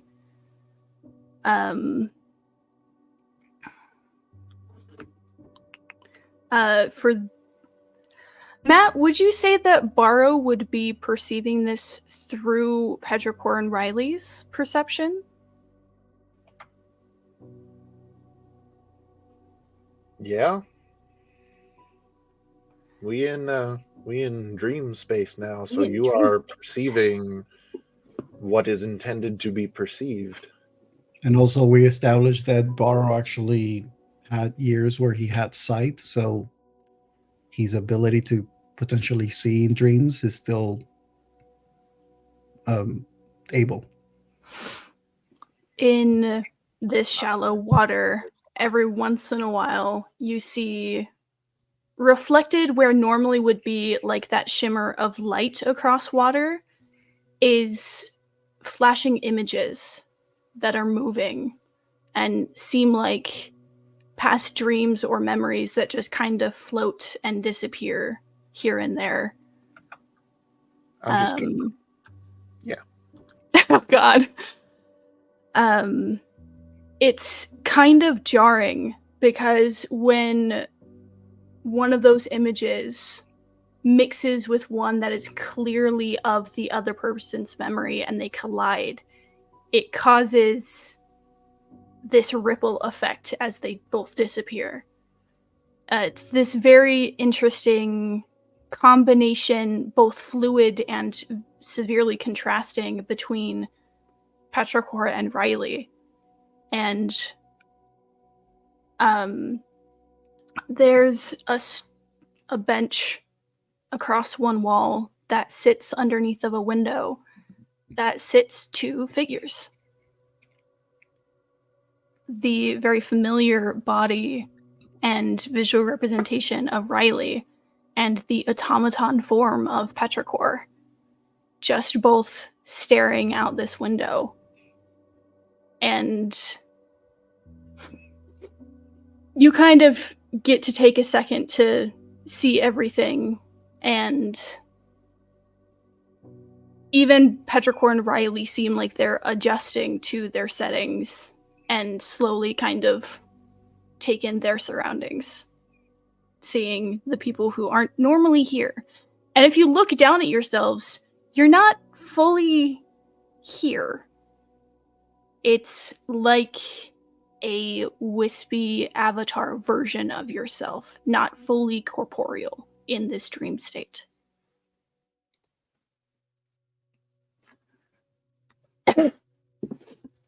Petrichor is the first to turn and acknowledge everybody here. I don't know exactly how any of this works. But I guess we start by trying to find the memory, and just kind of gestures to the water around them. Borrow sort of nods and then turns to find Goose and sort of has that moment of, well, Goose, you're the one who knows you had this meeting. Mm-hmm. So you, Petrichor gestured towards the water, yes? Mm-hmm. You just kind of, all right. Is this like a kind of deal, or am I supposed to look into it and have a very heartfelt song prepared? It genuinely brings a little bit of laughter from Petrichor. And Petrichor takes a second to acknowledge Riley, and Riley hops down from the bench, causing a little bit of a splash and a ripple. We haven't really explored what this all does, but it's kind of like, surfing through memories, I guess, and kind of chuckles to themselves. It's kind of, you put forward the intention of what you're looking for, and it just kind of shows up eventually. Intent of what we're looking for, and then it shows up.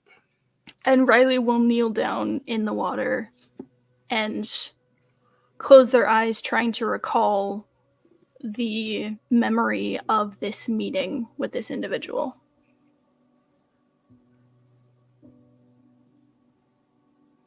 So are we doing Riley first? Well, this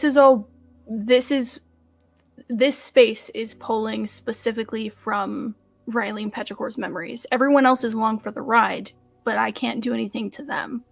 So if we wanted to see into Jerry's memories, the spell would have to be cast on him.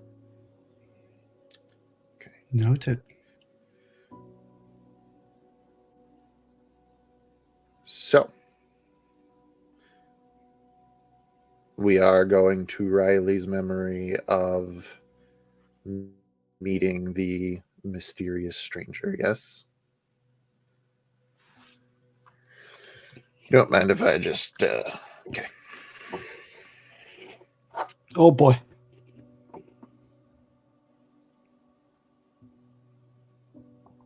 The water ripples, and before you unfolds a scene.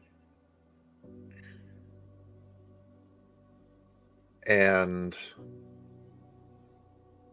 on the fringes of the perception of this dream, memory, vision, whatever you would like to call it,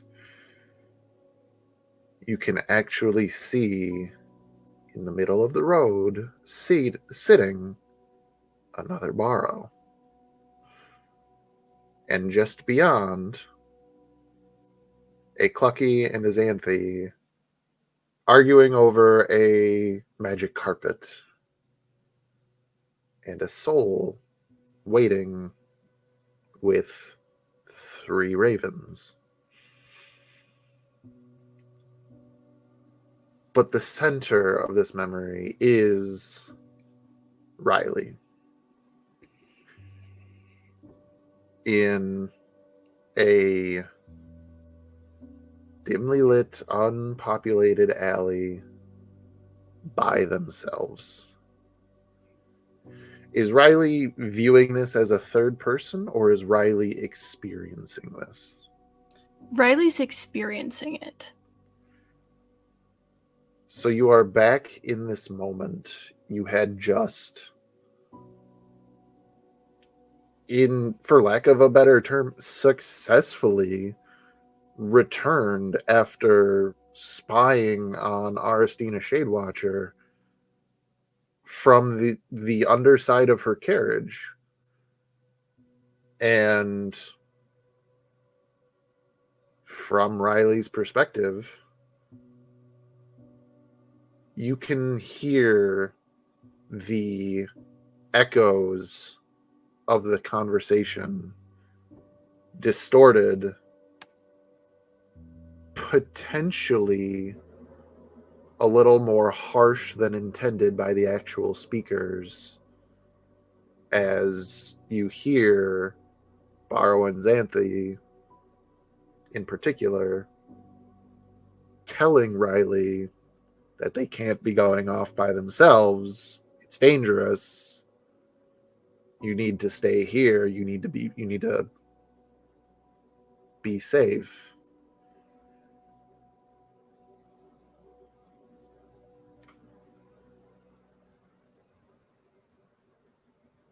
And there is Riley stewing in this moment, having her alone time away from the group after this event had happened, with these thoughts on her mind.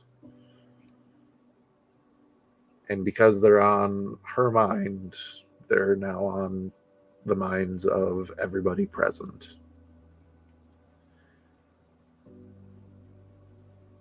And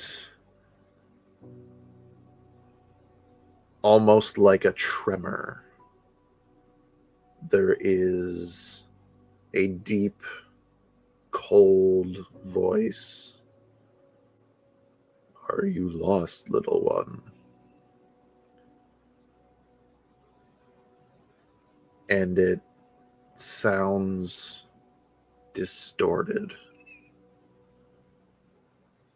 as from down the alley there is a shadow with vague humanoid features.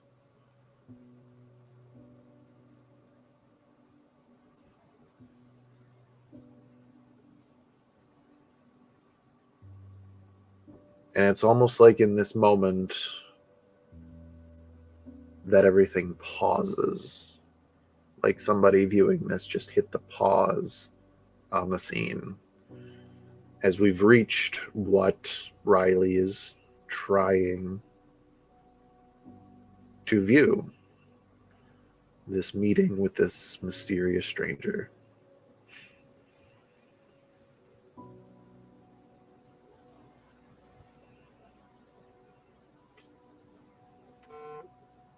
As a viewer, Jerry speaks up and says, "You talk to a shade monster?" Riley doesn't answer, looking very much like they're trying to concentrate and focus in on this individual in particular. But Petrichor speaks up and says, "No, it's hard to remember. It's very vague after the voice left. The identity of this individual is clouded." That tracks. I'm going to say that Borrow sort of near them, just his eyes, able eyes now, staring at this visual. He just thinks for a moment and then speaks. If it feels difficult, just remember that if there was an attempt for you to not remember this moment, it's because it means you actually have seen it. Try to focus on that, the trust that even if it's hard, whatever it doesn't want you to remember wants it so because you actually witnessed it.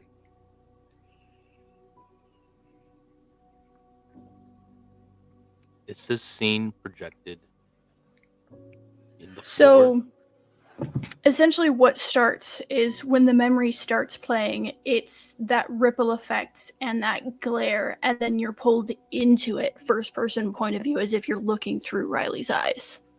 Okay.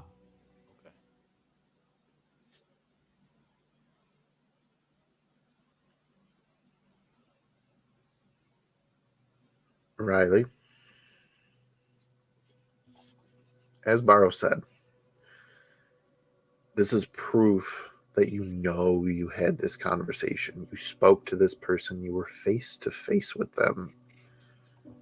It was a long conversation. A lot of things were said, and you can remember what was said.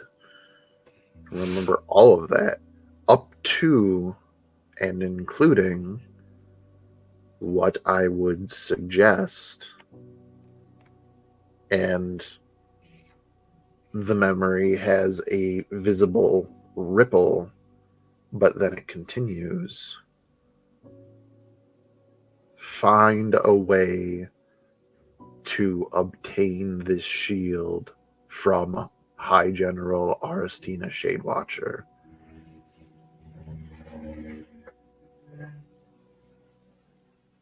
Maybe it will prove you right, and they'll see how capable you are. But the shield comes to me.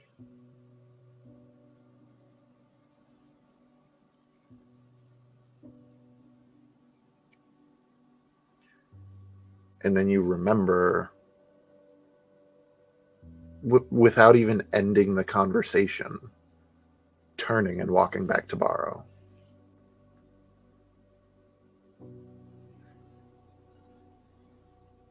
And as you try to focus, I've seen this person. I know I have. I have to know what they look like. Like looking at a puzzle that has a missing piece and trying to will that piece into existence. And this form shifts in every possible way.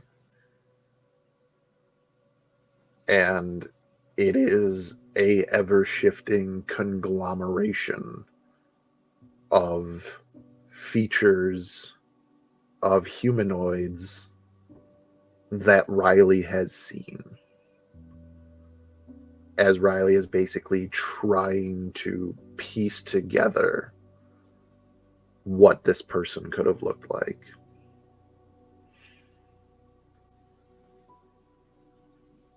As there's faces that Riley recognizes showing up, trying to scavenge through memories, there's a couple of times where they falter. And it's less of a visual thing and more of something that each of you can feel inside of this memory. As there's the face of a man that flashes by that brings with it this sense of extreme sorrow and longing. And then a feminine face that carries very much the same energy. Then the face of a teenage boy. That's the same way. A couple of other ones that those who were in the castle, they recognize. The general, some of the other doctors that you saw there, a smattering of other faces that none of you recognize that bring along with them different emotions and feelings. And they just... Riley's getting very frustrated because she's not finding it and she doesn't know what to do.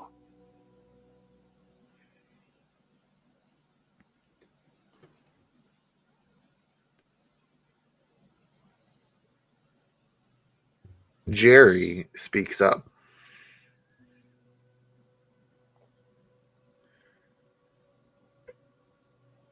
I forget names, but little automaton friend.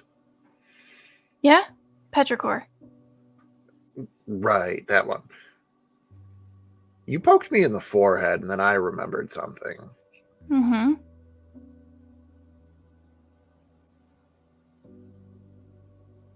Can you poke them in the forehead? I don't have what I would need to do that. But at the same time, we're not exactly in the same space. What do you need? Well, I used the only diamond that I had on you. And it's not a cheap little diamond either. Does anybody else have diamonds? I mean, like, I don't on me. Well, Soul oh, go ahead. Soul's gonna reach out and touch Riley's shoulder and cast suggestion on her.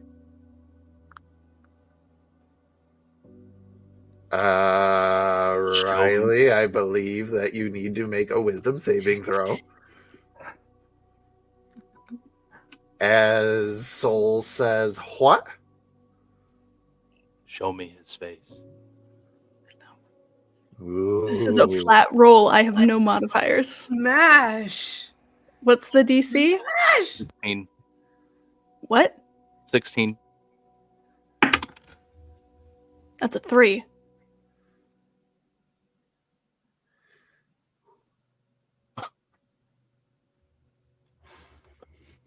Riley. Actually, everybody else. This form's still ever shifting.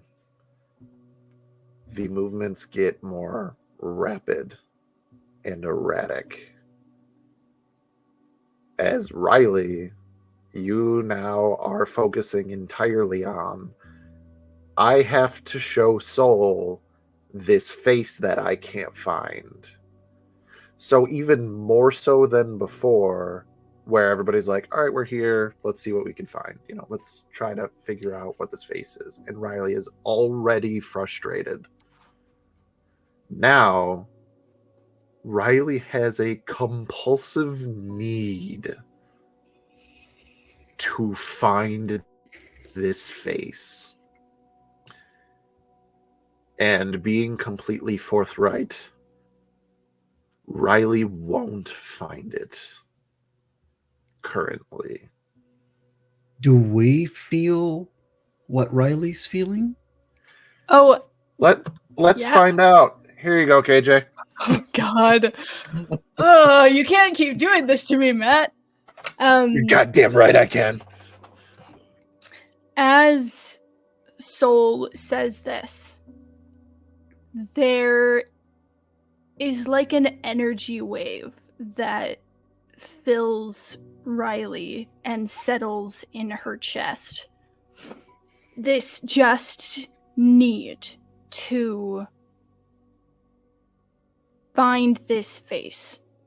Like they have to, like nothing else matters in the moment. And as this flickering between features gets faster and faster, the frustration keeps growing, but less in an aggressive, angry way and more in desperation and a mild panic as it keeps going and going and going, and nothing is setting in stone.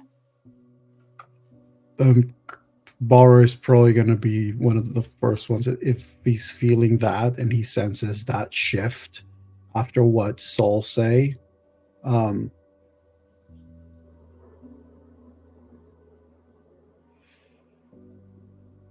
Something's changed. Saul, what happened? Make it Soul stop. remove his hand. Am I The taking feeling it that you of- are dropping concentration? Yes. Riley, that compulsive need disappears, and once again you feel a weight lifted in that moment. As I would probably say, the form slows until it goes back to its original formless shadow form. There's that kind of sinking feeling in Riley's stomach of relief, but also disappointment knowing that it's there somewhere and she doesn't know how to get to it. Well, hey kid, calm down. It's all right. We'll get there. I kind of feel like I'm gonna throw up after that, but you're gonna be good. So again, anybody got a diamond for the little shiny one? Like, anybody happen to have one on them? Would Soul have to have one? Probably the- not, unless it's a spell component that for a spell that you normally prepare.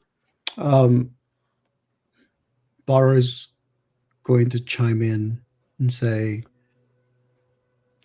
Petrichor, we are in a dream state, and memories exist here. And this is a place outside of a physical world. What if the memory of the diamond can be used as the diamond? They seem to consider that. I mean, I don't know exactly how it works if it would, but I could always try. Bar is then going to address Riley. Riley, if you wish to stop, we can stop now. Riley is still on her knees, hands now like in the water, eyes still closed, and is breathing a little bit harder than normal. And just,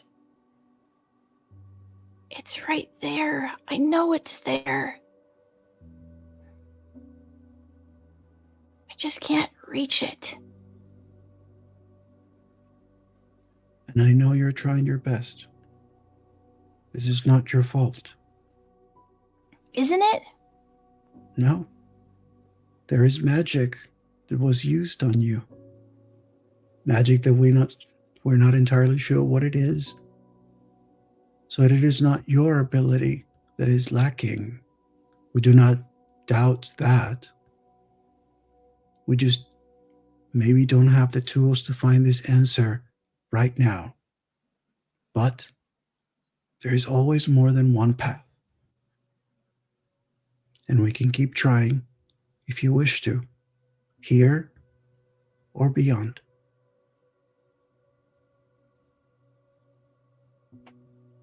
Finally, she opens her eyes and looks up at you. I've done a lot recently that hasn't been very fruitful and has only led to bad things. This is the first time I can do something that might help.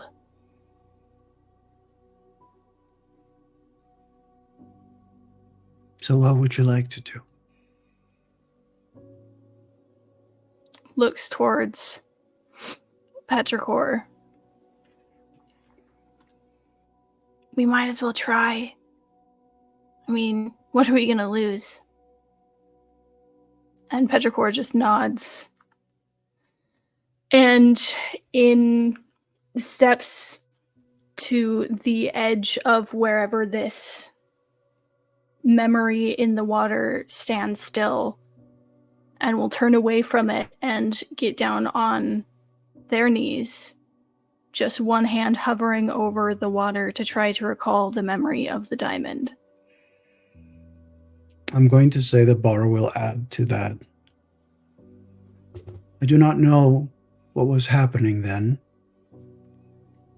but Petrichor, in some form or another, I suppose you were there too. I know. He just nods. Gives him space.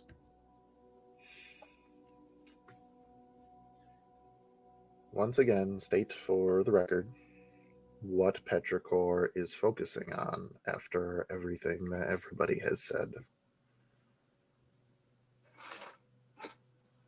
I think you'll watch in the water I'll take this competing of two different images that seem like they're trying to choose the focus of the attention, and it finally surfaces and merges in this weird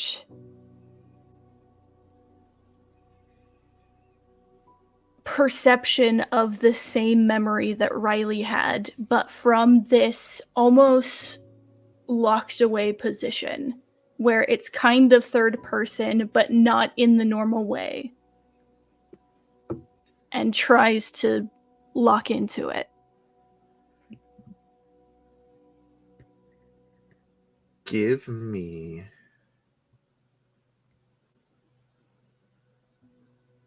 what is most appropriate. Whatever they have. Insight. Whatever they have the highest extra points. What would that be for me? I need Petrichor. Arcana insight. Yeah, that thing.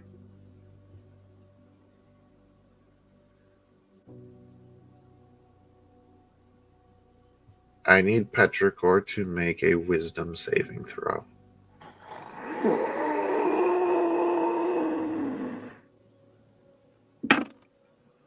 But why?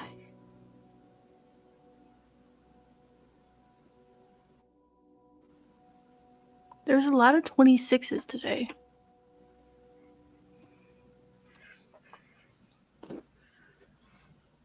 Petrichor. Petrichor was shut out of the headspace to the mind inhabited by themselves and Riley.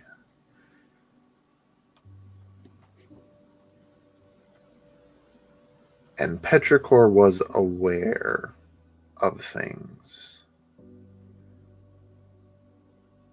Now, this individual targeted the memories of the person who was perceiving things. And Petrichor, while inhabiting the same headspace, was not the target. So by association, Petrichor's memory of this event, you all could actually watch as it goes from being an actual moment experiencing to quite literally watching it on a screen, basically, as it is. Petrichor was not in this moment, but Petrichor was watching this moment. And from their perspective, it is still a shadow figure when it becomes Petrichor's perspective, but it is not nearly as amorphous. And Petrichor, as you look at it and think,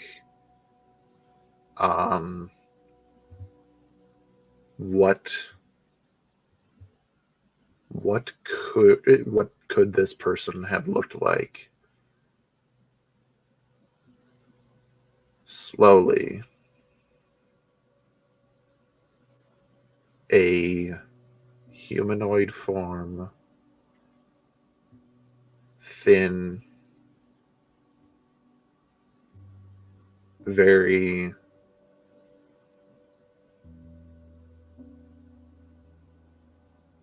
almost feminine features, but not quite. Very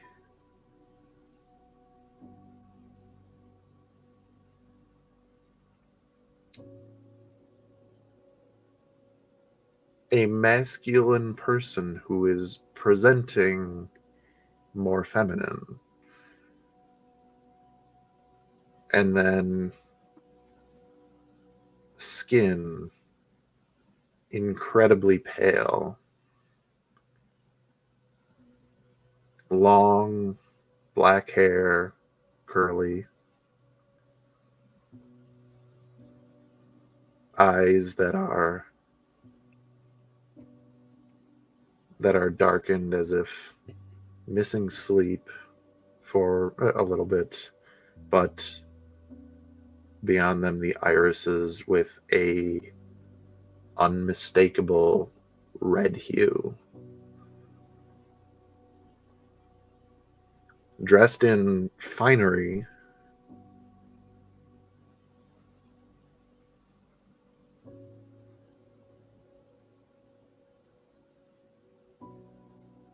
and it's midway through the word suggest,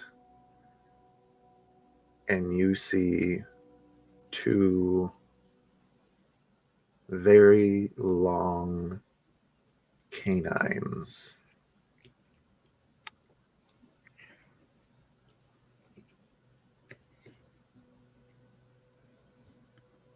And that distorted voice comes back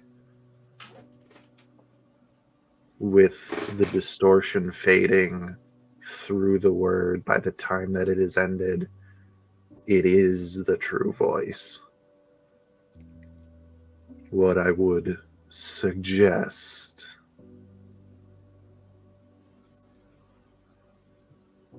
It's a staring, this bitch.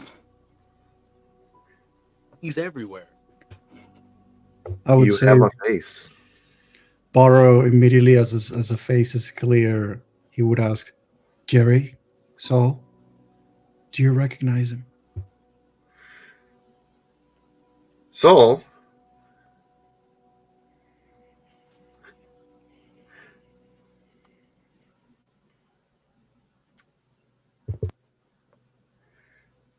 make me just a flat intelligence check, and Jerry will be making this check with disadvantage. Damn it, And Jerry. Petrichor's just gonna try to hold on to the image of the face for as long as they can. Guidance to As whoever needs it. Jerry is looking at it, he just goes, I ain't never seen that femboy in my life. Femboy. Says the think- man in the silly pajamas. I think after hearing a couple of different certain terms that Jerry has said, Riley's just looking at him like, Sus, bro. With guidance included. That's a 22.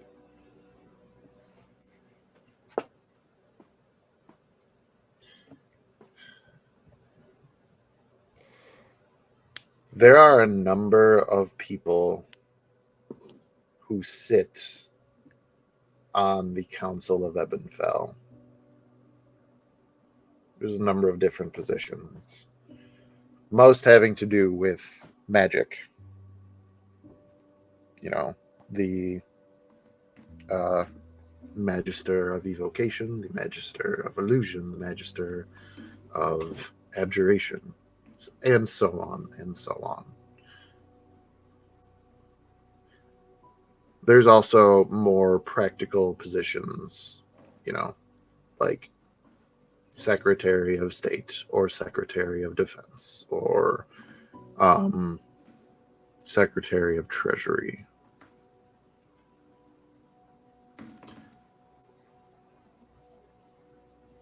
Soul recognizes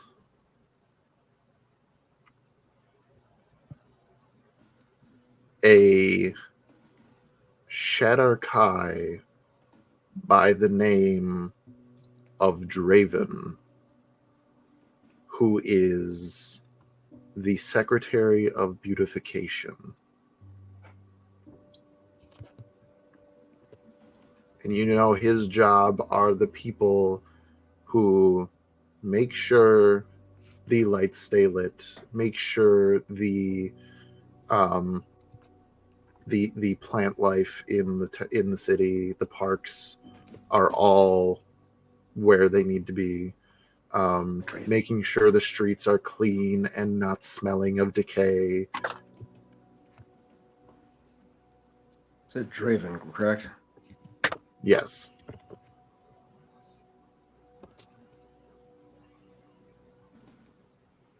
Soul will stiffly stride over to the spot where the figure is portrayed on the floor. Stomp on his face.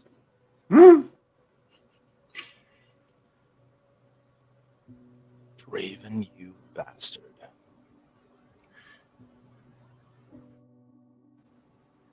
Riley. And by extension, everybody, since we are in Riley's headspace, you hear,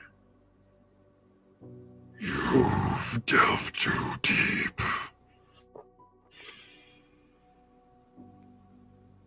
Sorry, what did he say? You've dug too deep? You've delved too deep. Well, we're profound. Smash. As soon as Borrow hears that, he will it toward Petrichor. Time to go.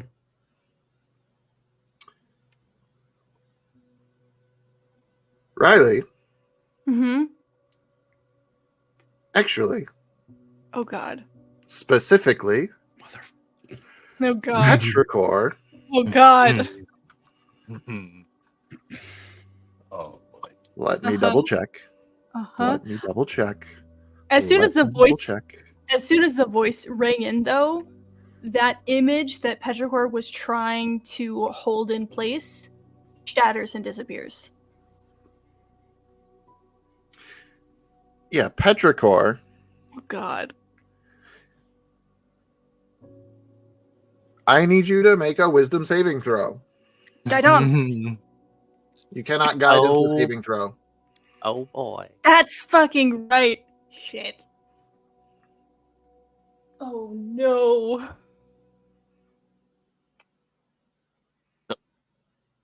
Oh. It's a 16? Yeah. Petrichor, aimed at, everybody can hear this, aimed at Petrichor, you hear, "Keep dreaming, little one." Oh shit. If allowed, Borrow is going to attempt to trip Petrichor. Petrichor's on their knees. He's going to attempt to literally, like, with his foot, he's going to basically like swipe to attempt to basically remove the ground off Petrichor and give them the sense of falling. We'll get there. Oh no. Oh Xanthi no. and Clucky, Fucking A. Oh no. Oh my the music change. Somebody is knocking on the door. Oh God! Okay, Xanthi is gonna turn to Clucky. She's gonna be like, Clucky, don't just stop waving the sword around. If you're gonna wave the sword around, wave it in Mr. Pajama Pants' office, okay? Just try not to scare whoever the fuck is knocking on the door. And she's gonna walk over, she's gonna kind of crack the door open and just go, "Can I help you?" You see a lawkeeper. She's gonna kind of And- she's gonna just you see her like force a smile and she goes, "Can I help you?" Wait, pause. Soul has got his back against the door. Soul. Oh shit! Yeah, Again, you it's just move? cracked. Xanthi's Oh. foot is just kind of like pushing Soul away slightly, just like, what do you want?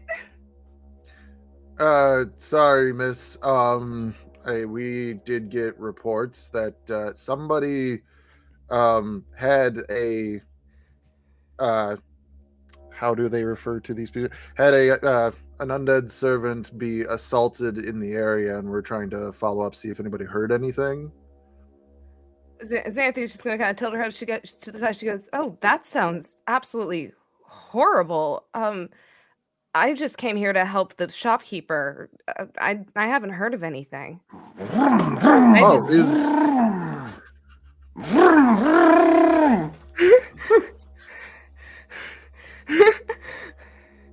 Oi, broken one! This thing is cool as fuck!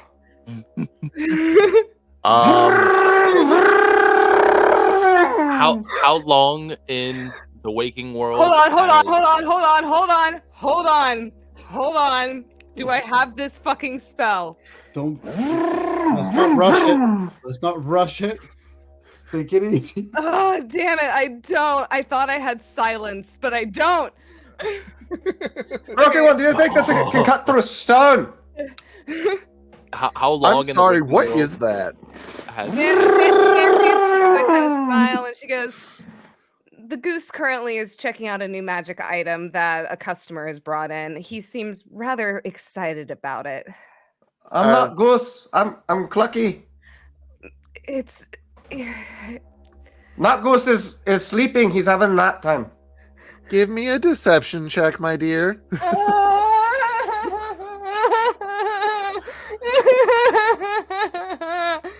As you hear the chainsaw going at it on stone top. Xanthi will like while It's gonna cut while through. she's trying to like sweet talk this fucking cop, she's gonna take a dagger out of her boot from behind the door and just throw it at Clucky. That is a 17 plus 5. So 17, 18, 19, 20, 21, 22, 23. Wait, 17, 18, 19, 20, 21, 22. 22, bitch.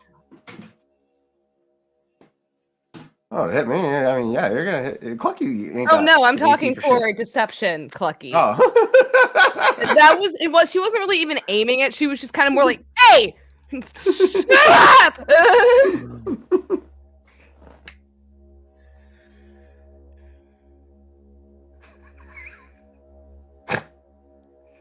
The expression that he gives is concern. And what he says is, do you mind if, yeah, I mean, I know that this is my beat. Is Jerry able to come to the door? Xanthi, she'll I know kinda- he's busy, I guess, but I mean, could you like get him for me? Xanthi, she'll kind of like pretend to like look in, and like out of the view of the cop, she's gonna like point to Clucky and go, You want me to take somebody?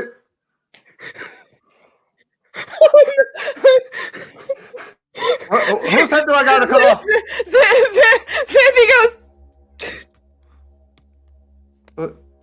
Oh God! she then is gonna sigh and she goes, "Oh dear God, I swear some of these customers are just such fucking nincompoops. You know what I mean? You probably have to deal with this shit every single day being a man of the law. Like, I'm sorry if your time's been wasted coming all the way out here, but we really hadn't seen anything. And Jerry's in the middle of trying to figure out how to work this magic item right now. He's seriously, his hands are full. I can You're the understand. commotion. Right, and I mean, if we could put that on pause for a moment, and he can just come here and then go back after answering a few questions. See, sir, that's the thing. This is a one-time client. He asked me specifically to make sure nobody interrupts him, especially when it comes to the sale of this magic item. Okay, well, I mean, Man I'd hate has to do that, but business. his business doesn't supersede the law. I took out a good sizable chunk out of the stone table. It can cut pretty much anything. This thing's awesome. Yeah, I'm sure he loves the demonstration. I'm sure he loves the demonstration, Mr. McCluckerson. Will you please give us a moment? I am having an adult conversation. Xanthi, is your back turned while you are yelling at the customer? She literally has her body blocked off, facing the front. She just has her head turned.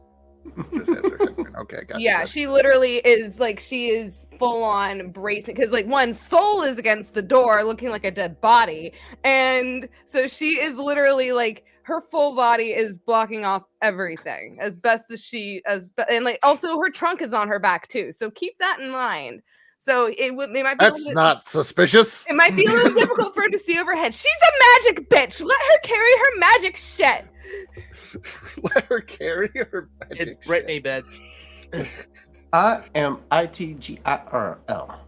You know I am that girl. Trunk is Chanel. Miss, I'm sorry to inconvenience you and Mr. Guzman, but I'm afraid I'm going to have to insist he's got to answer my questions. And this is actually getting more suspicious, if I'm being honest with you.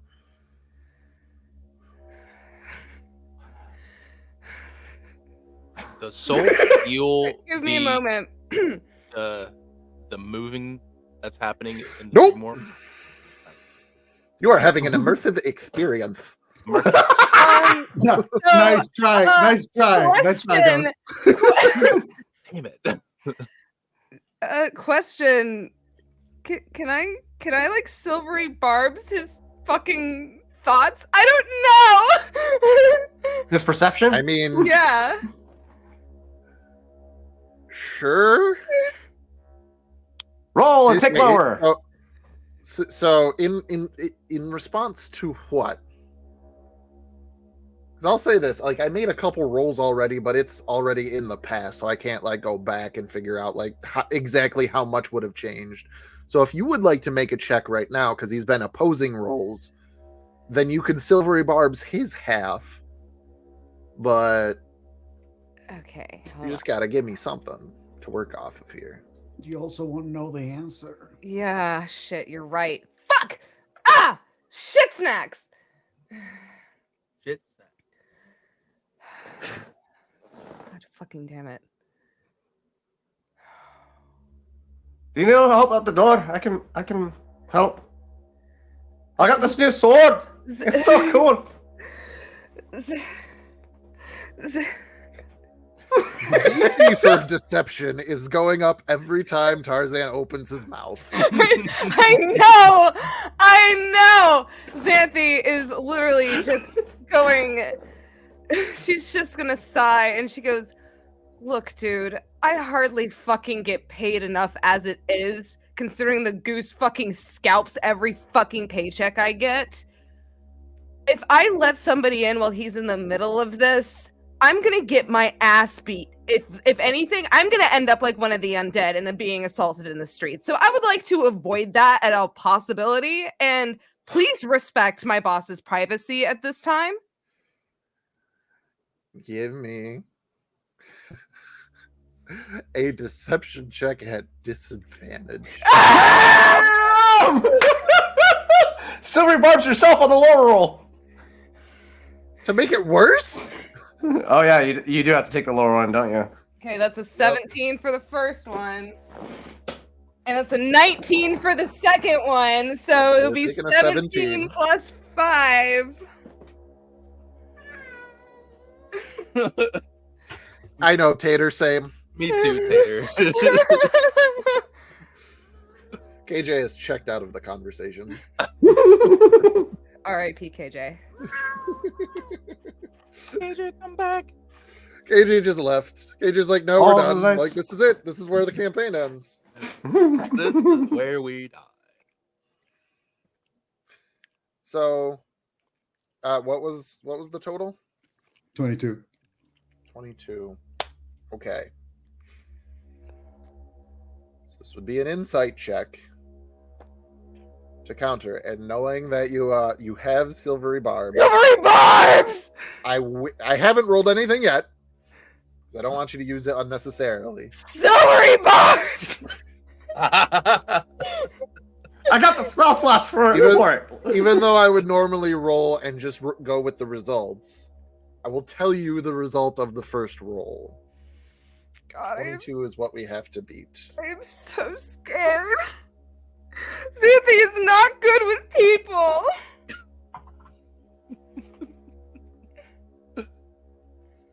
Oh god. And Clucky is not helping.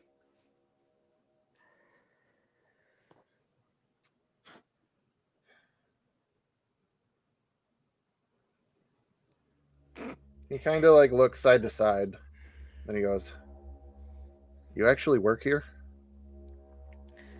I'm only an intern, but considering the fact that I have an interest in magical items and making magical items, the Goose has, quote, put me under his wing, but the more I stay here, the more I think it's a scam. Under the Goose's wing. There's a pun in there.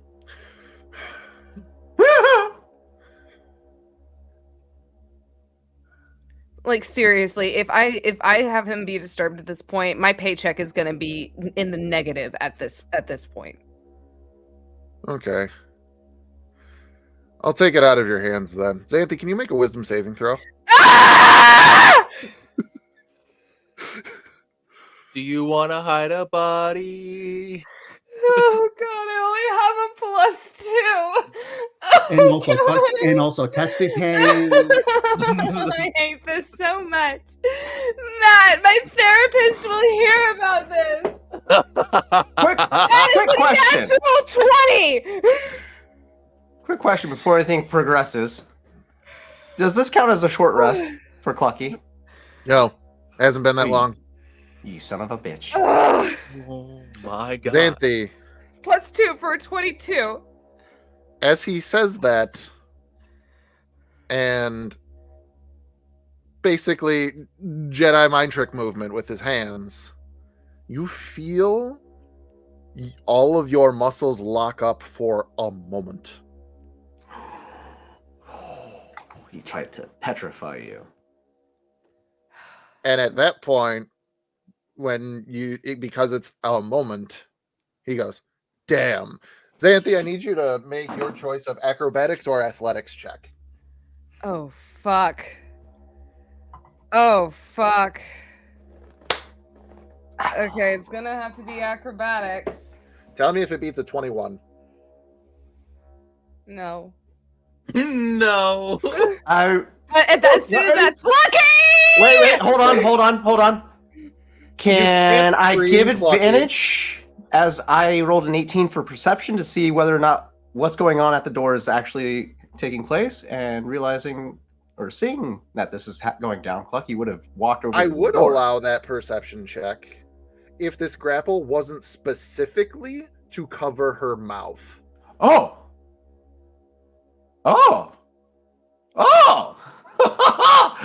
So Clucky sees a hand is what he's saying. Okay. Is Clucky looking at the door, or is Clucky looking at a chainsaw sword? No, he looked over to the door to see what's going on with Xanthi, and was making his way over as he noticed what was going on, and now is seeing a hand coming through the door and covering Xanthi's mouth with a chainsaw sword in his hand. Wait, he covered. Oh, fuck! As Xanthi stated before, Ladies she and also has a gentlemen, huge chest. the realization that Taylor just had is that this is law enforcement in a magically controlled city. So they definitely know how to deal with people who can cast spells, and the amount of spells that you cannot cast if you can't talk. The thing is that the thing is that they also put hands on her, and They she did. was, and Guess what? If she can't cast spells, Guess what? Guess what? Somebody's about to lose a hand. The thing is, Dale, is that you? Clucky may not have to do anything because Xanthi, upon reaction and upon the roll that I just fucking made for her fucking PTSD table, she has pulled out a dagger and has stabbed this man. Okay, roll attack. That's a 19 Okay, roll some damage. plus 7. What is the Somebody's damage? gonna lose a hand. 1d4 plus 2. Oh dear God. No, they're not, because Clucky, I will tell you, with this motion, they are actively pulling Xanthi out of the door. Oh. That is a 3 for still 5 taking that points, hand. 5 points of damage. She is kicking. She is biting. She is literally. She is again. She's not here right now. She rolled a fucking 2. She is not here. Well, even though you are not here, you do still have eyes, and those eyes actually perceive 6 total individuals outside right now that were out of view of the door. What? That's not natural. That's not natural. Clucky, Well, as that Xanthi happens, is out of the door. right? Yeah, no. And- Seeing that, I will be using my last rage of the day, and I will burst out of this fucking door with a furious rage. Xanthi is just still trying to shank just this police officer. She is currently seeing one of the monsters she's had to fight in the fucking laboratories right now. She is just shanking this thing, and like it Clucky, stab. you come out into the street, and there are 6 Oh God. individuals, Oh God. all with shield and sword, except for one of them, and that one is holding their hand over Xanthi's mouth and actually reaching for a set of manacles as they are pulling her away. My Primary hate to be a target. stickler, but Soul still has his back against the door. Soul does still have his back against the door. That's not gonna stop KJ, Clucky. I need a favor. KJ? Oh, KJ doesn't have their headset on. Hi. Ooh. I need a favor. Ooh. Can you send me that spell? Again, I don't know where it would be. Yeah, no. So I need to see if You there's wanna- any rules for people being forced out of this spell, or what might the case be. Because if not, then we're going to have to figure some things out. I'm going to remind you that I remember that there are things going on in the headspace. We're getting there. We're getting there. As long as the dream is being shared or until dispelled or in effect.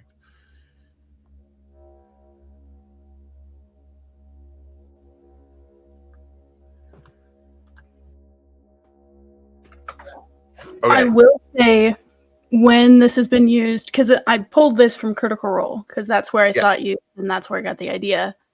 Yes. Other people have been shunted out of this spell before. Shunted out. In They what can- capacity? So there's been 2 different occasions where they can try to pull out, and sometimes, depending on the situation, we'll have to make a save for it. Other times are forcefully shunted out By the By- caster or Caster? the dreamer? by either the caster, the dreamer, or sometimes something else.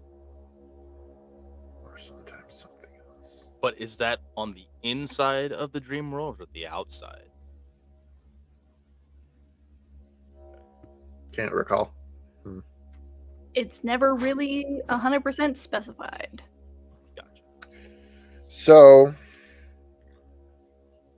Xanthi mid grapple, Clucky facing down a small contingent of soldiers in the dream space, Baro is, in a very basic terminology, attacking Petrichor. This is a shove attempt. Baro, you will be making an athletics check against Petrichor's choice of athletics or acrobatics. Advantage because she said they're on their knees, I think. So prone, basically. Petrichor was on their knees?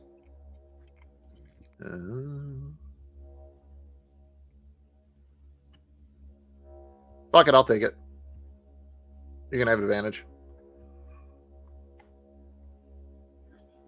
21. What a piece of...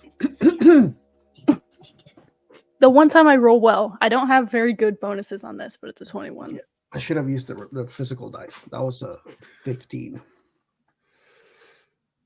Petrichor, this leg sweep comes towards you from out of nowhere from Baro, and natural instinct, you just like scramble to your feet and back away so that this does not happen.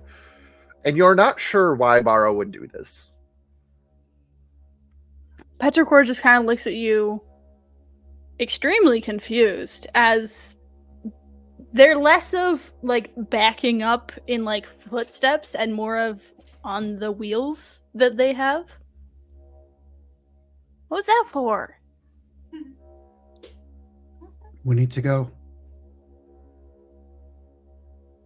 I get you say that, but Petrichor, if you cannot wake us up now, trying to fall can help. We need to go. Well, now Petrichor knows that falling would stop the dream, and Petrichor has been told to keep dreaming. mm-hmm. Why would I want to fall? Oh, shit. They're charmed. To wake up.